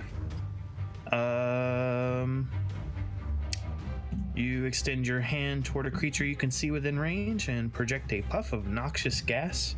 The creature must succeed on a Constitution saving throw or take 1d12 poison damage. That is a spell save of 15. You failed by a lot. You fail. You fail. You fail. You die. Man. Oh yeah. Take this in the face. What's the shards in this? That is 6 poison damage. All right. He Oh, takes. wait, hold on. We're level 5, right? Yes. Oh. That's 18 poison damage. Okay. The gas comes out and he chokes on it just like he does the smoke from the fires, and immediately goes from a coughing fit into a hacking to coughing up blood to collapsing onto the ground as the poison does not let up, and he is gone. Suffocate. Let's go. I can't see, but I wish, man. Vern, let's clean it up. I can't get the voice out, but he says with honor. All right. Zaylee, it is your turn. Okay, so the couple left the backside of the tent. Yes. Okay, so I'm going to 5, 10. Can I move this way out of the tent? If you try, when you go and like lift up the tent, to kind of cast it out of your way, there's a wall there. Okay, so Why is it spicy? 5, 10.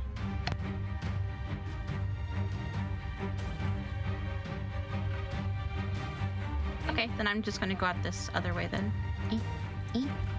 Here? Can I go out here? Yep, that's completely fine. Oh, Okay, hello! so 5, 10, 20.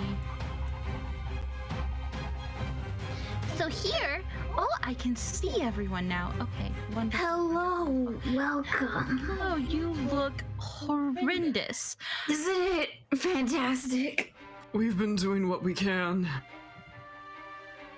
Serious stand-up guy. I think you're delirious with blood loss. I think you're probably right. Didn't realize How blood loss hurt- equated to drinking. How hurt does the archer look? Not hurt at all. Okay, then we're going to take preventative measures.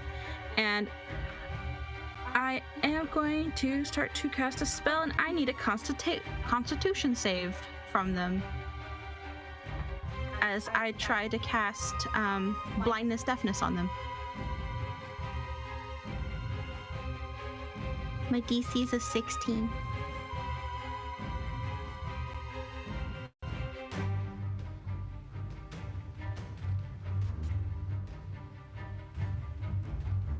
What'd you say the DC was? 16. Okay. He fails. Wonderful! And their eyes go black and start oozing as they can no longer see Okay. for the time being. And for my bonus action, I would like to take advantage of the advanced spellcasting rule to cast a level 1 spell as my bonus action, a healing word on... I can't see Mika's health. Hang on. Okay. On Omen, because Omen's hurt more. That works You then. didn't take my 9 from before, Omen, so you're supposed to be at 20. Oh! Oh, never mind. Then on Mika. Mika's hurt more. My bad.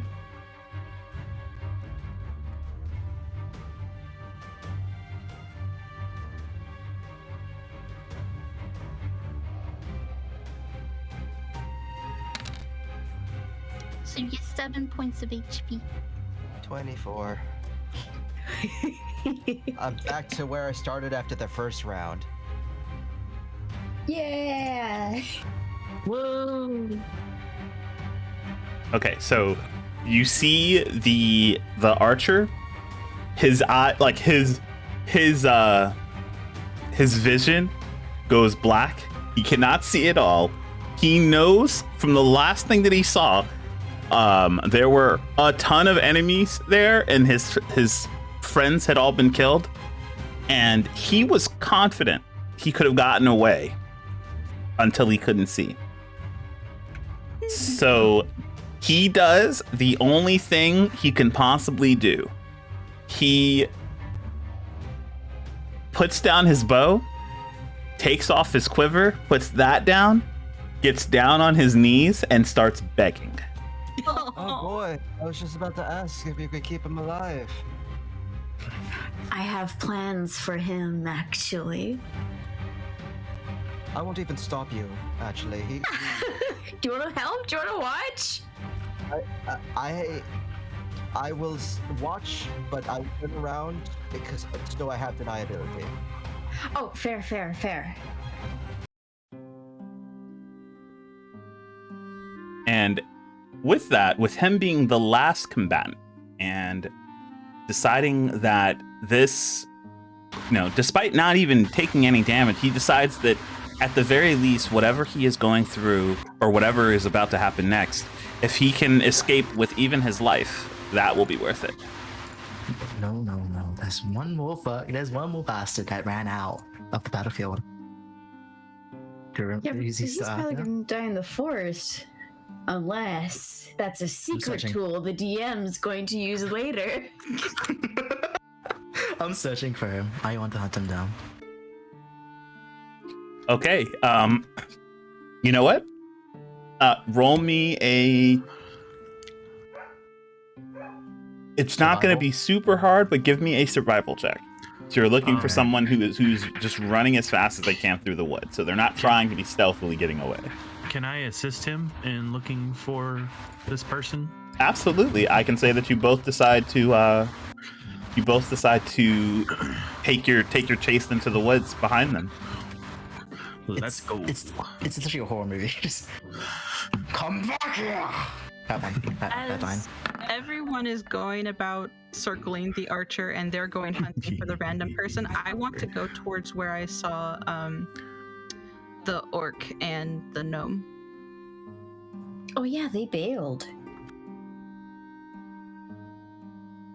I'm just going to go off in that direction. Okay.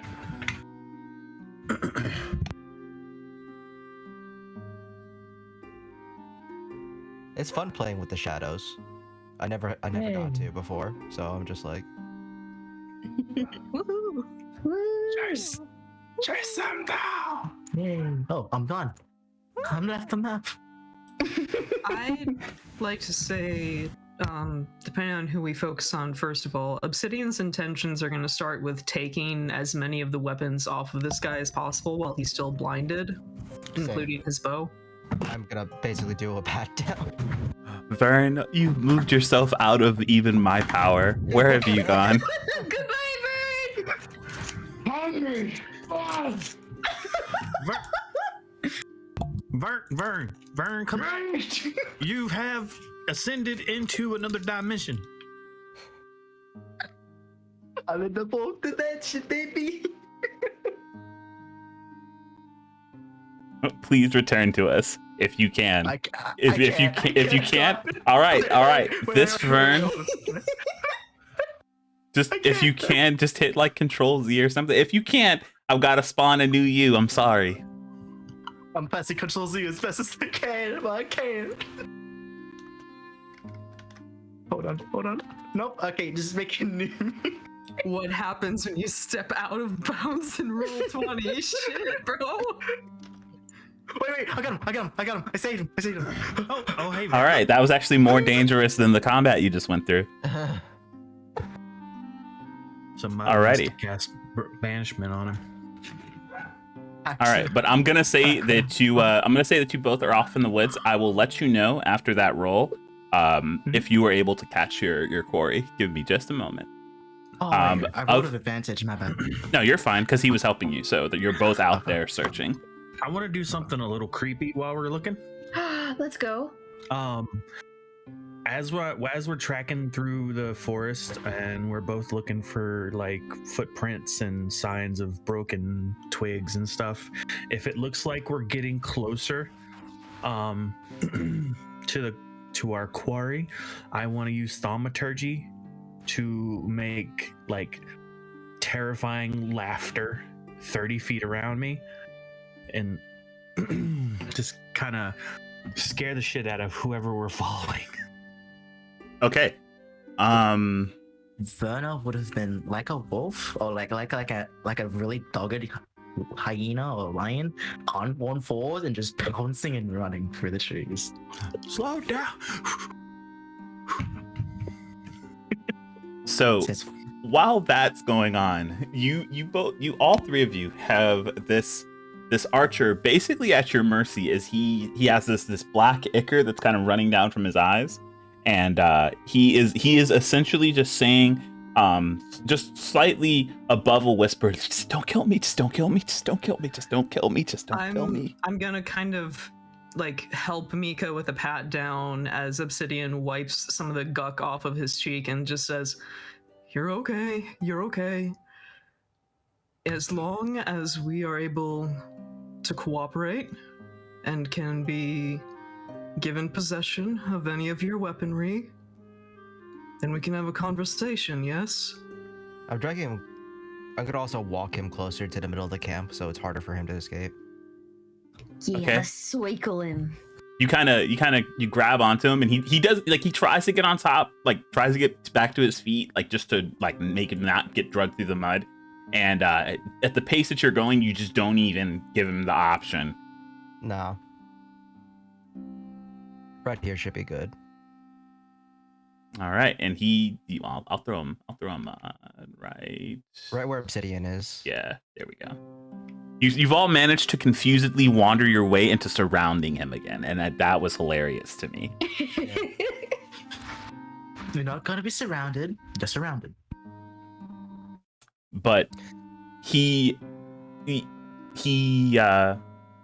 when you say give him all of your weapons or all of his weapons, he tosses aside his longbow, his quiver. You watch as he reaches into his pockets and pulls out what seems to be a few darts. He tosses away a dagger, and that's pretty much it. You check his boots. Yep. You go to check his boots, and give me a perception check as you go to check his boots. Okay. It's +4. Roll D20 +4. Yeah, I expected this. Okay, honestly though, you check his boots and you find a small stiletto that he was trying to hide. Not trying to hide. He didn't like push you away or like try and conceal it, but he Had it. had it. Okay, yeah, throw that aside into the burning. Well, not, yeah, I'll just toss it aside away from. Everything's on fire. Might as well just start burning. No, just like away, just away from him. There's so much fire that I'm just like, I'd be careful to just like keep it around, but like, yeah. So,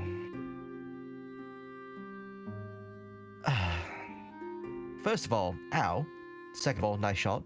Third of all, who do you work for? And fourth of all, if you don't tell us, something terrible will happen when the big guy gets back.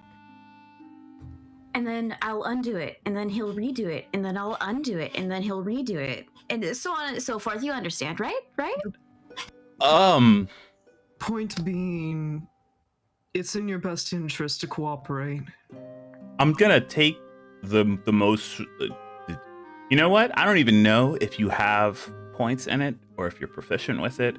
But Omen, go ahead and just roll an intimidation with advantage as he just imagines this horrible things that he's seen that the big guy do, and he just imagines it happening over and over again. That's a +1, but I have a proficiency. In the distance, So- you just hear, mate! Just hear the howling in the distance. Roll again. 18. Okay, there we go. Okay, so he goes, I'll tell you whatever you need to know. Please. I can't see you. I'm not gonna run. I'm not gonna do anything. I just want to live. Then talk. Yeah, tell us fast. Tell us. Start with who you work for, and we'll go from there. I work for the Ruthdows. They paid me and my group to come out here and deal with some bandits, find their girl. They paid us weeks ago, but we figured we'd get to the bandits when we got to them, and we've been scouting them out, and we finally decided that we were gonna strike. We had a plan, and we weren't expecting them to have this kind of resistance. Well, good news for you. We were also paid by them. Then what is going on? A few days ago, in fact. You took too long. Now your party's gone. We also took the same job by the same family who also had the same things, but instead of just looking at the money like money-grubbing, greedy assholes, we took a little bit of a different approach. We learned that the daughter left willingly. These are not bandits. They are just a group of survivors who were wronged, and you massacred them all. Most of them already injured. And resting before they would be on their way as far as possible from the noble family that had caused this in the first place. He looks around. He looks around confused, mostly because he can't see, but he's like turning his head in the directions from where the voices are coming from. And he... Can I do something? Yeah, absolutely. Prestidigitation, just whispers of just like why around him. Just like, and I'll just whisper in his other ear. Can you hear them? Yeah, see, hold up. Okay, he starts, his head starts whipping around even faster as the whispers kind of make their way in, and when you finally whisper into his ear, he yelps and kind of tosses himself backwards onto his back, just trying to crawl as quickly as he can away from you. Like, please, I didn't mean for any of this. I was just doing the job. I took the post off the board. They paid me. I didn't know.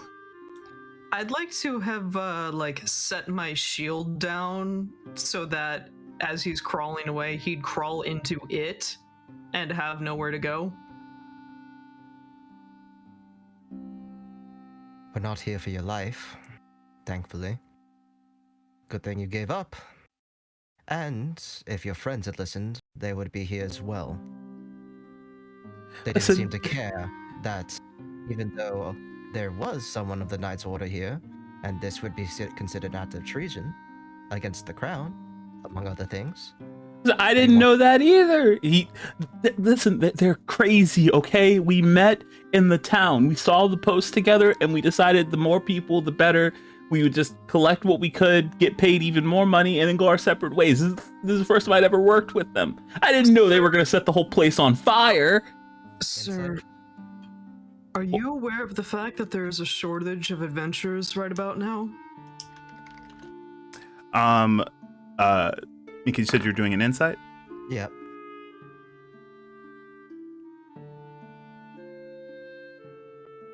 That's it. 415. You get the idea that you get the idea from the way he was talking, the way he was trying to explain himself, even the parts that he was slightly hung up on, is you've heard a lot of people lie. He was telling the truth right up to the point where he said he didn't know they were going to set the entire place on fire. I'll let Obsidian go and then I'll say something. Okay. He goes, no, we took the job. We took the job weeks ago. We decided we were going to head back north because we didn't want to compete with the rest of the adventurers going down south. We figured more jobs for us. Then I would say you should count yourself lucky that you have avoided 2 disasters now.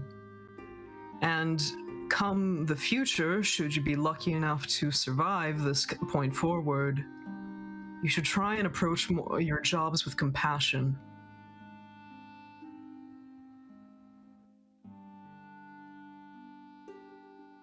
Most of the adventures that went down south are gone. They're dead. There was a calamity that bestruck them. You are one of the many few that are left in this world, this broken, terrible world. And all you did was just cause more chaos. See, and you know you can't see this, but on my lapel here, I'm part of the Order. And my job in the Order is to listen. And from what I can tell from you, you're mostly genuine. Mostly. What I want you to do in the future is to rethink your actions before you do them. These people, these innocent people, yes, they had fallen on hard times, and yes, they made mistakes. But that's because the world did this to them. And they weren't gonna rebel, they were just gonna go softly into the night. But you did not give them that luxury. So be very, very happy that we're giving you that luxury.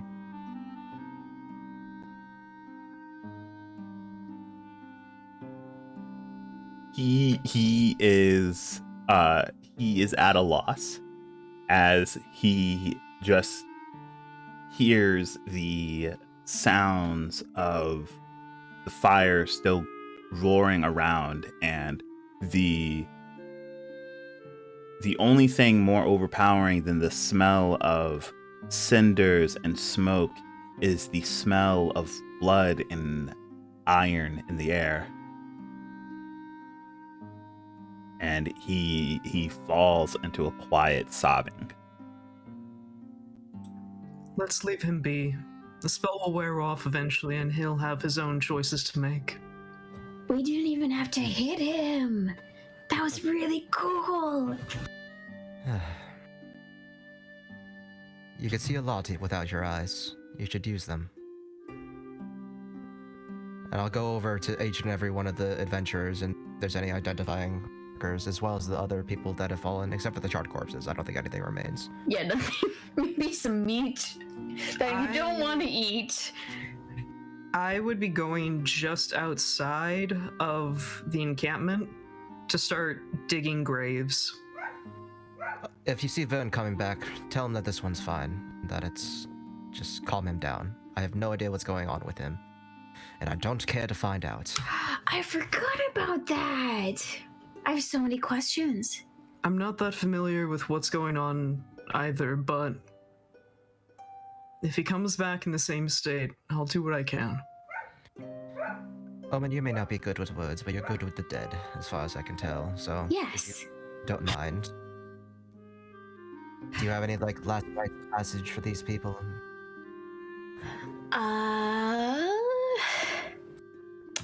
It's hard to say for the more charred ones. Those that have something left. May the path you've taken allow you to reach your god.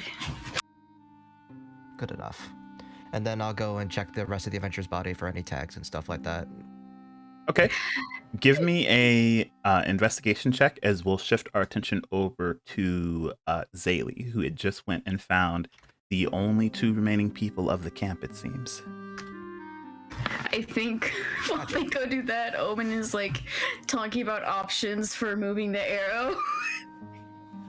Oh yeah. Maybe, yeah. That'll take later. That'll come later. It'll be fine. Yeah, we'll do it when there's 3 healers just in case. My God, it's blood.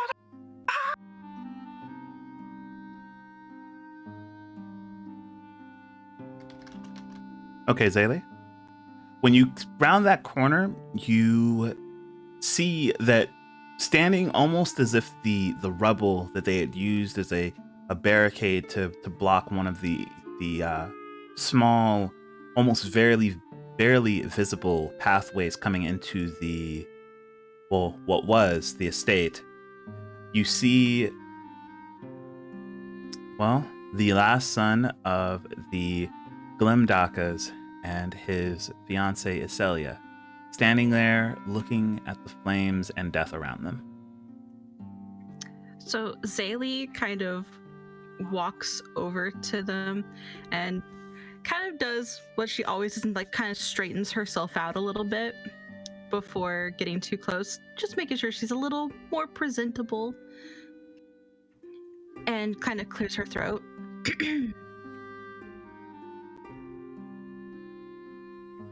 Well, this evening certainly didn't turn out the way we planned, and it probably makes your hearts quite heavy.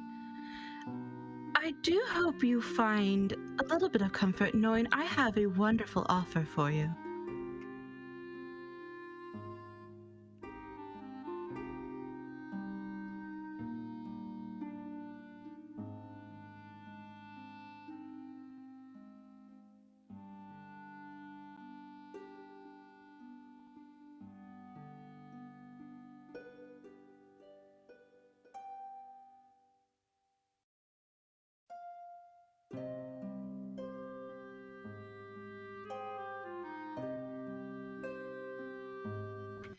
Well, first, tell me, how attached are you, both of you, to your family names?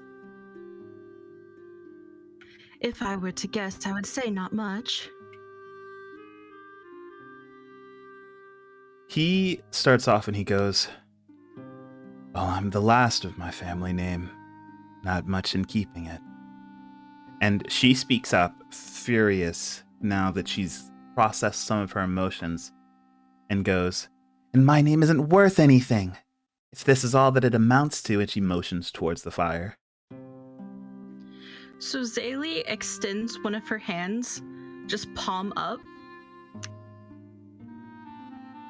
Then, do you have any insignias of yours you can bestow upon me? A ring with a family sigil or anything that could identify you?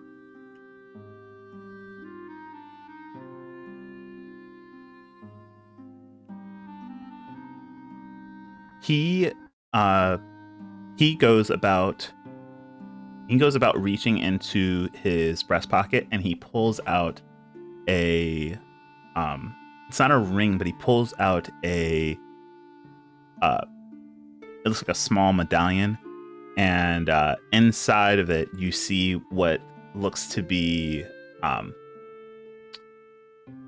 it looks to be a set of wings with a set of orc tusks coming out of the top of them. And he goes, "This was given to all of my brothers, and my father had a golden one. I'm assuming they took everything when the estate went, so this is mine. It's all that's left." She keeps her hand extended. And she goes about undoing the tassels of all of the crystals that had been draped around her clothing. And when she gets to the last one, it's the biggest one of the set.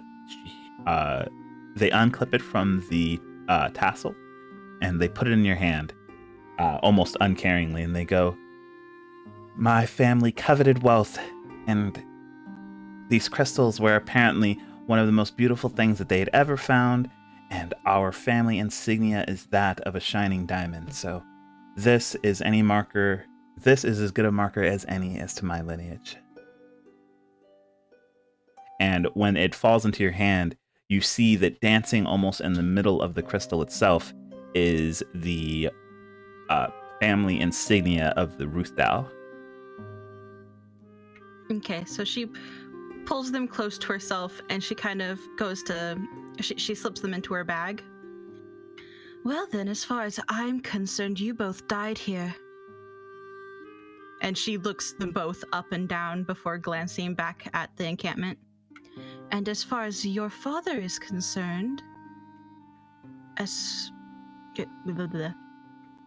and so will your father as far as that is concerned. So I suggest you two make yourself very scarce and start a new life.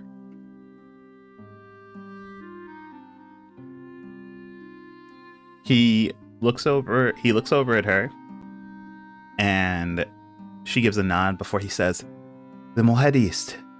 Her father has less influence there, and I believe the more distance we can put in, the better. I'm thinking maybe we'll settle in Kissfire. It's a good place to try and disappear."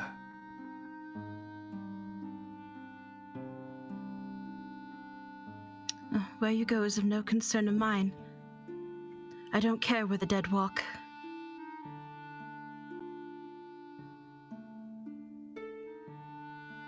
He gives a seemingly knowing nod before taking Acelia's hand and going, "We should try and salvage what we can. It'll be a long journey, and we haul nothing but what we can take from here."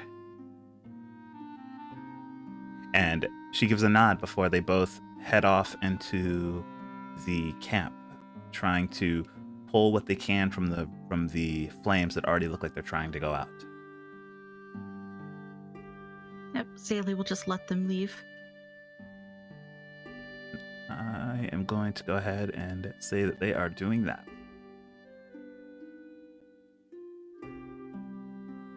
All right. And while that is going on, Vern and Broussard, with both of your abilities, these woods can hide almost nothing from you at all as you track the heavy footsteps of a terrified person running away from battle, abandoning their friends, screaming as if they were the ones who were ambushed tonight. It's not long before the maniacal laughter is cut across by screams as Broussard, your spell seems to have spooked something out of its hiding, as the man quickly tries to scamper up one of the nearby trees, his armor holding him far too close to the ground with its weight. And Vern, you are about 10 feet away from your quarry, your full height coming back into view as you come up from all fours. You're galloping through the woods, finally coming up as the moon casts in a dim, pale light, a stark contrast from the flames of before. Vena's going to get up onto his legs, hind legs. So like crick up, kind of like a snake almost. Slip, like get up. Starts to, well, his rage is gone now, so he's back to normal white bones, just small white bones covering his body. He goes on over, unholsters his axe, starts walking forward, and wanting to grapple him around the neck, choke him with it. Broussard's gonna walk up next to him with a thaumaturgy still cast, making his eyes glow like an emerald green. And he's just kind of like stare into the guy's eyes as Vern is holding him.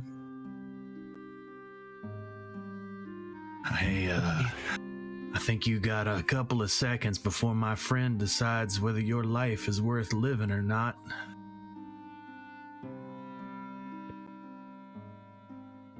Trying to fight against the force that's kind of holding him now. He barely gets off the words. What do I have to do to live? Vern, what does he have to do to live? So he sees Anna just staring down with such disappointment.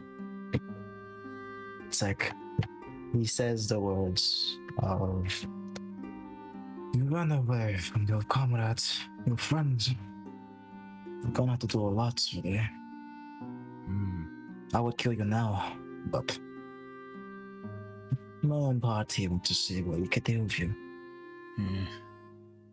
I got a good idea. What is it? Number one, I think you should let him down. Number I drop two, him. I think he should drop all of his weapons, hand over everything he's got, follow us on back to camp, because he's got some graves to start digging. Good idea. Sure. And if he's lucky, we won't have him dig his own grave. What do you think, Vern? Does that sound reasonable? It's a reasonable trade, at least, but I dislike the fact that he was dishonorable to a certain extent. Until I get closer and until I get really like the inch closer to his face, and I dislike on dishonorable people. Back off. Meanwhile, Broussard is just kind of smiling at him the entire time. Shall we go bring him back and make him start digging graves? I was going to give him the opportunity to make up his mind whether he wanted to do it or not. What do you say? You want to come on back and perhaps live, or just die right here? Both of you, well, I'll decide either one of you. Go ahead and give me a intimidation check, as your words are not even a veiled threat, but a promise of either a possible life or a hopefully quick death. Can I get advantage because we're double teaming this? Absolutely. Yes. I don't have any charisma, so I'm gonna roll straight. Let's see, intimidation. Oh shit, I thought I had better than that. Oh well. Oh, you're rolling? Okay, you know what? Fine. Let's go. Well, you should roll as well. You should roll too. You get advantage because you're double teaming. I'm just doing my own individual straight roll. Yeah. Yeah. Damn. Negative, don't you have advantage? Man. Well, you rolled one, so then I wouldn't get Well, advantage. go I ahead. wasn't No, really no. Well, trying to assist. take your advantage. Take your advantage. Okay. Yeah. Oh, Let's my God. go. Oops, hold on. I don't know why it did that. I only That was had the it on first one, though. It was the first one, though. Take it. Oh, it was. Yeah. Let's go. So Get rid of that. he Oh no. he kind of slumps onto the ground, debating his options as you both talk down to him on what it is. And when he raises his head again to see why these voices seem to almost be speaking as one rather than on the left and right side in which he had actually placed you, his vision blurs as he witnesses your body, Broussard, almost fades into the giant shadow cast by Vern, your glowing eyes being the only thing that stand out against this wicked amalgamation of bones and splints that leave a horrendous stature standing in front of this man. And he cannot even utter the sound of the terror that trickles down his spine as he almost resigns himself to the only choice that is to live, as he quickly grabs his mace and tosses it as far as he can into the woods, and quickly undoes his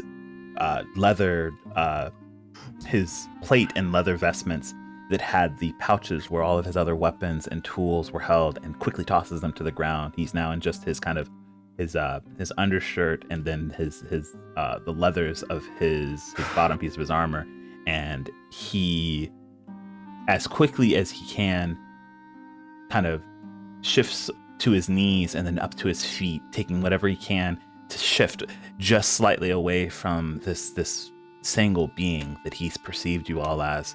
And finally his vision starts to come back together, and he realizes it's just a much taller figure standing behind a much more insidious voice. And when he starts to recognize the both of you, he goes, I'll go, please, just let me go. I'll follow you. My weapons are gone. Just let me go. Let me go with you back to the camp, and I'll do what I got to. Walk. He starts walking. It's almost a quick jaunt at this moment.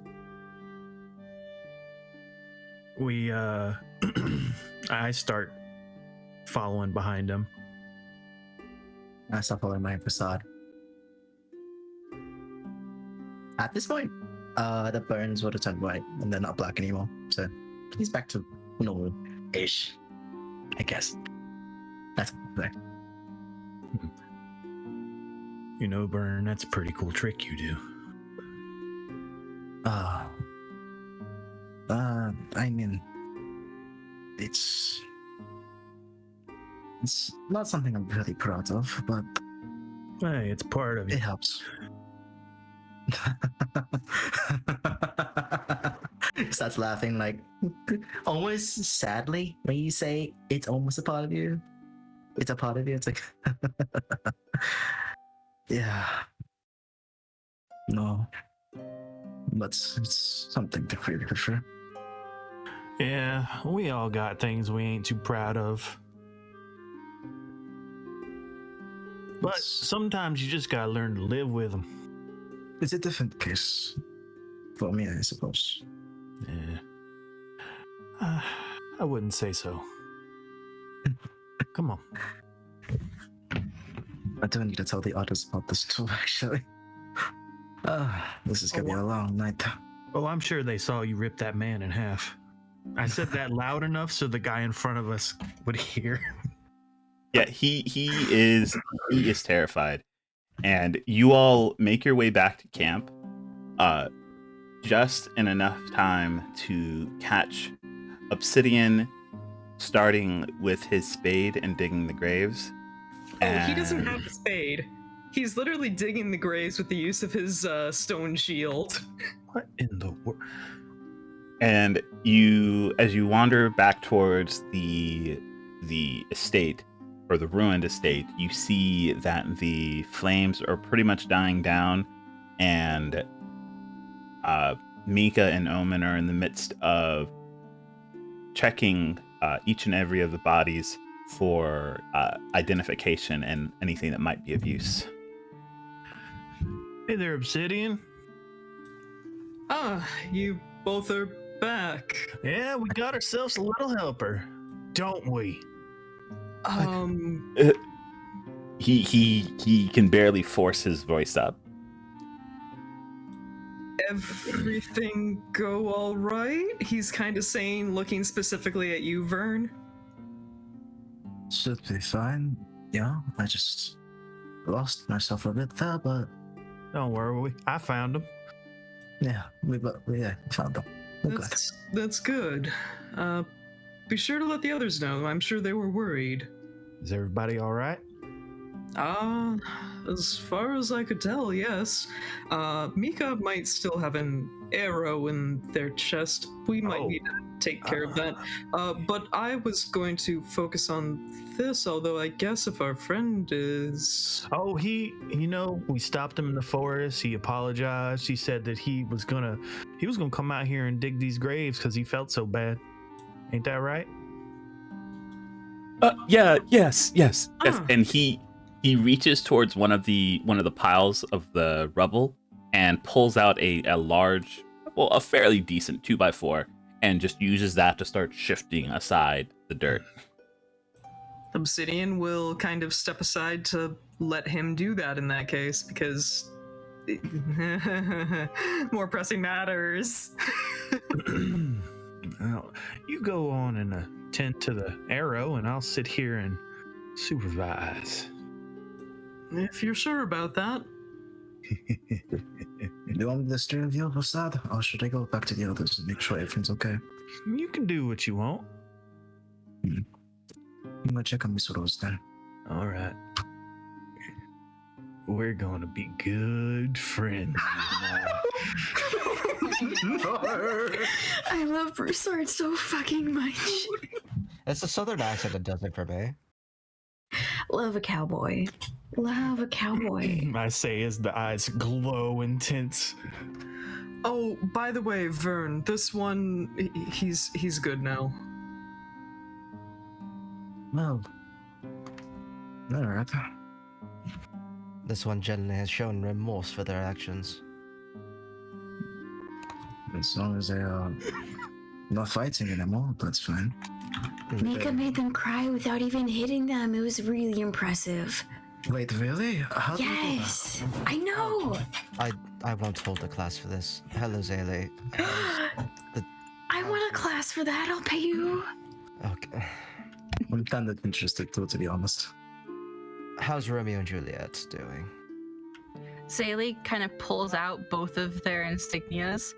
What a shame they both perished in the attack. Wait, really?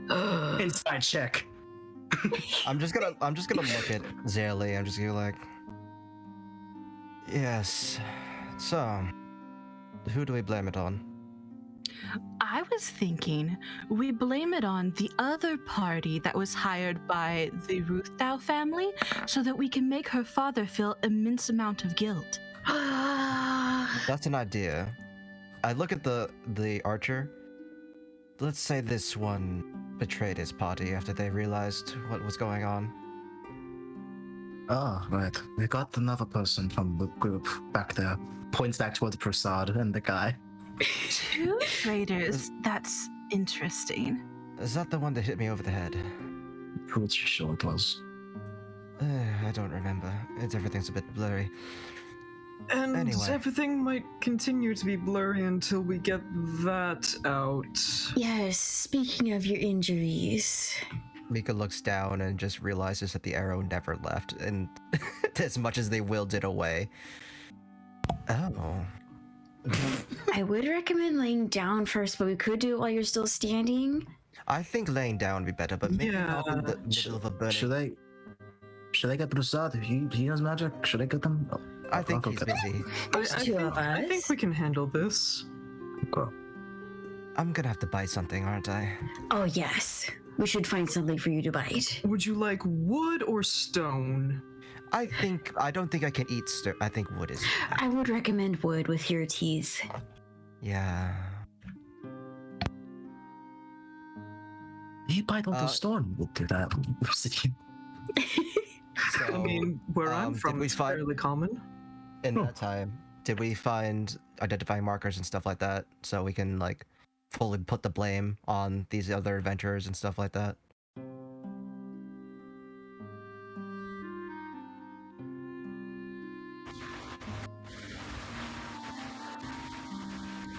Yeah. I'm not gonna collect weapons or anything like that. I'm collecting identifying markers and valuables and stuff like that, and just piling them basically, and sorting through them later.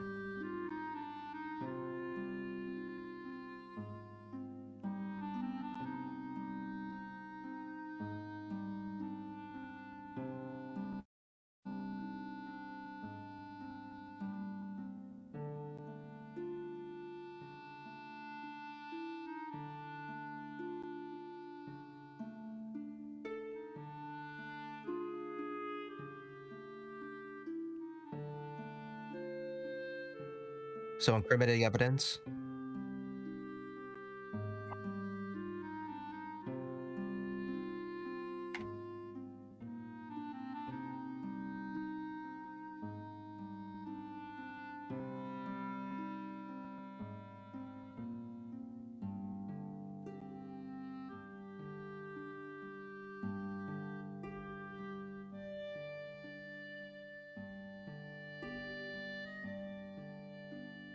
Spellcasting. Yeah.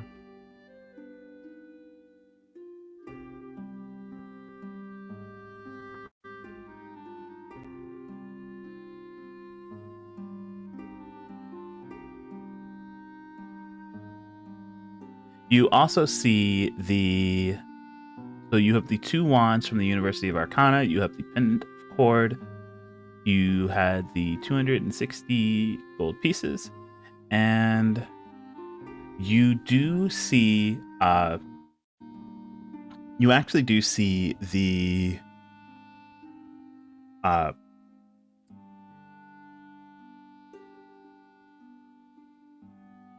you do find on the inside of one of the actually on the spellcasting orc, you do see on the inside of their jacket, you find a small you find a cloth handkerchief actually that when you unfold it, you see the yes, that did survive the fire. Okay. Unsuspectingly so, because when you pull it out, the material seems to be almost completely untouched by the fire. And you see the initials MA inside of it. MA.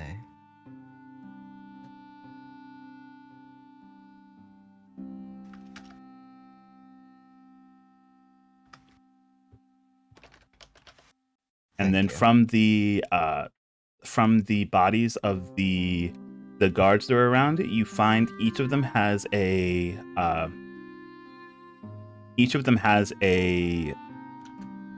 because none of them were actually killed by the fire. Each of them has a wooden medallion on them that have the same wings and orc tusks on them.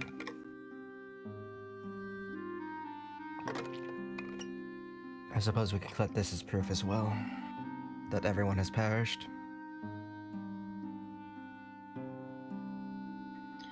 That might do just as well as their head. We'll have to see.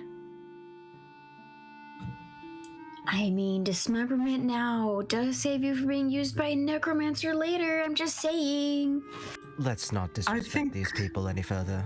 I think we have more pressing matters at hand. Man, that's fair. They weren't bandits anyway.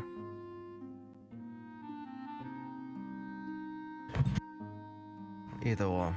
After those things have been gathered, could I make a medicine check for the purposes of helping Mika out here? Oh yeah. Probably.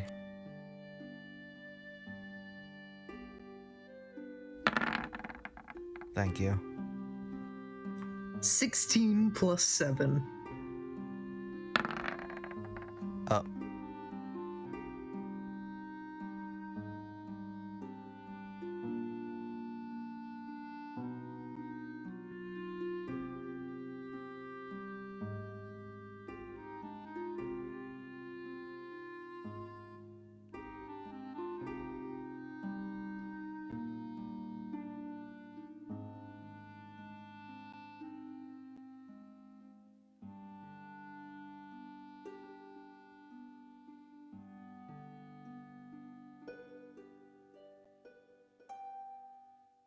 Beautiful. It's gonna be small, but it's gonna look so sick when it's fully healed. Thank you. Nods in the purple scars. You're gonna be just fine. Scars are sexy. You have a story to tell at the tavern. This is Nods. true. What about the hole in Omen?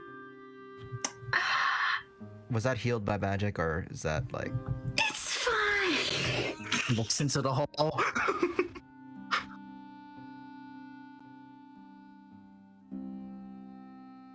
Yeah. Unlike a certain somebody. Pat, pat. They're there. Pats him in the ruin. Pats him with the scars. But What? it is with that, with everything gathered, graves dug, and nothing but cadavers and flames behind you, that you all make the trek back through the woods and back onto the familiar main road. This leads you to your caravan with Gray, and finally, a decent rest, with one mission out of the way and another mission ahead of you. You all have decided to keep the secret of the nobles that escaped from this place died in the flames. And that, at least, will be the jumping off point for our next game of Capricious Reverie. But for now, good night. Good night. Woo! Good night, everybody. Holy shit, that was a combat session. Fur. Are you unmuted for that? Oh. Yeah. Okay, I hope you're unmuted. Yes, I was. Okay. good. Sheesh. Digging up them holes. Talk about a thrilling session. I God died damn it. twice. You're fine. Uh, You went got better. unconscious twice. Better? I. I got better. She turned me into a newt. I'm sitting and made Fine now. sure that you got better. Record holder death, so unconscious. We got Mika with 2 unconscious. And Omen with 1. With 1 So, combat. So who's taking the tallies for unconsciousness? Just I'm put it in winning. general. Let's go. That was a fun session. Much people. Pin that. It proves how well you do in combat and how well your build works. Yeah. I didn't want to take the spotlight too much, so I was like The thinking of a true, way to hold back. the true proof of how well a build works will be making sure that I never fall unconscious. Oh no. Mine is making sure that someone doesn't have a turn, but that was that Look was- the other way around. That was yeah. Anthem, Yeah. your rules were, as always, fucking godly, my oh dude. my god. Scary. Entirely. So I have a particular set of Skills? DM dice. Oh, Skills. How many did you want to roll? 4? Yes, I have a particular set that was given to me for my birthday that usually can Aw. roll at least 1 per session. Oh my god. we're level Hey, 5s, check 'em out. man. Not level 15. You lived. I mean, the enemies were weaker than I expected. I, Yeah, they Yes. hit like trucks, but they were like really glass cannons. I one Except for, shot like, that the wizard. I wood didn't dude. realize. Yeah, that wizard fucked me. No, that archer fucked me up. That archer Yeah. fucked me up bad. That archer fucked us up. I Yeah. really wanted to pounce on that archer, but he surrendered. I'm like, God damn it! I have to be nice now. Oh. You got the other one. It's fine. Yeah, it's true. So now it's the question of who do we raid tonight, yes? There are a few D&D campaigns going on right now. Like a lot of them actually. A lot of them. Actually. One's by Nightmare Nexus, one is Silver Kestrel Studios, another is by Sketchy Dev, another by Rubber Ducky. And it goes on from there. Yeah. You're the one. Yeah,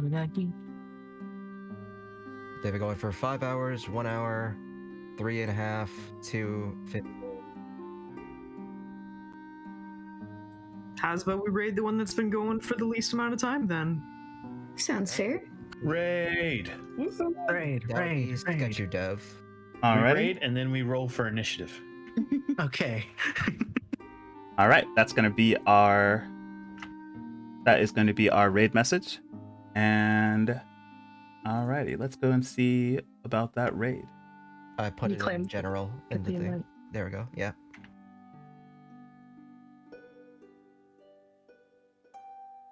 There you go.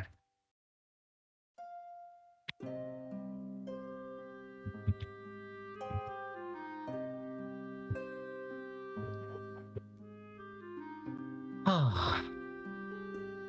Damn it, Anthem.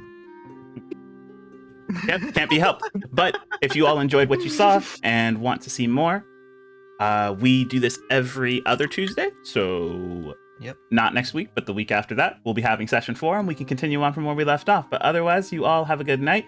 You can get the emote if you're not subbed with your channel points, which we went on for about 4 hours, so you should have plenty. And we will see you all next time. You all have a good rest of your night. Yeah. Good night. Thank Bye-bye. you. Bye-bye. Hey. I like potatoes. Potatoes. Potato, potato, potato. Tomato.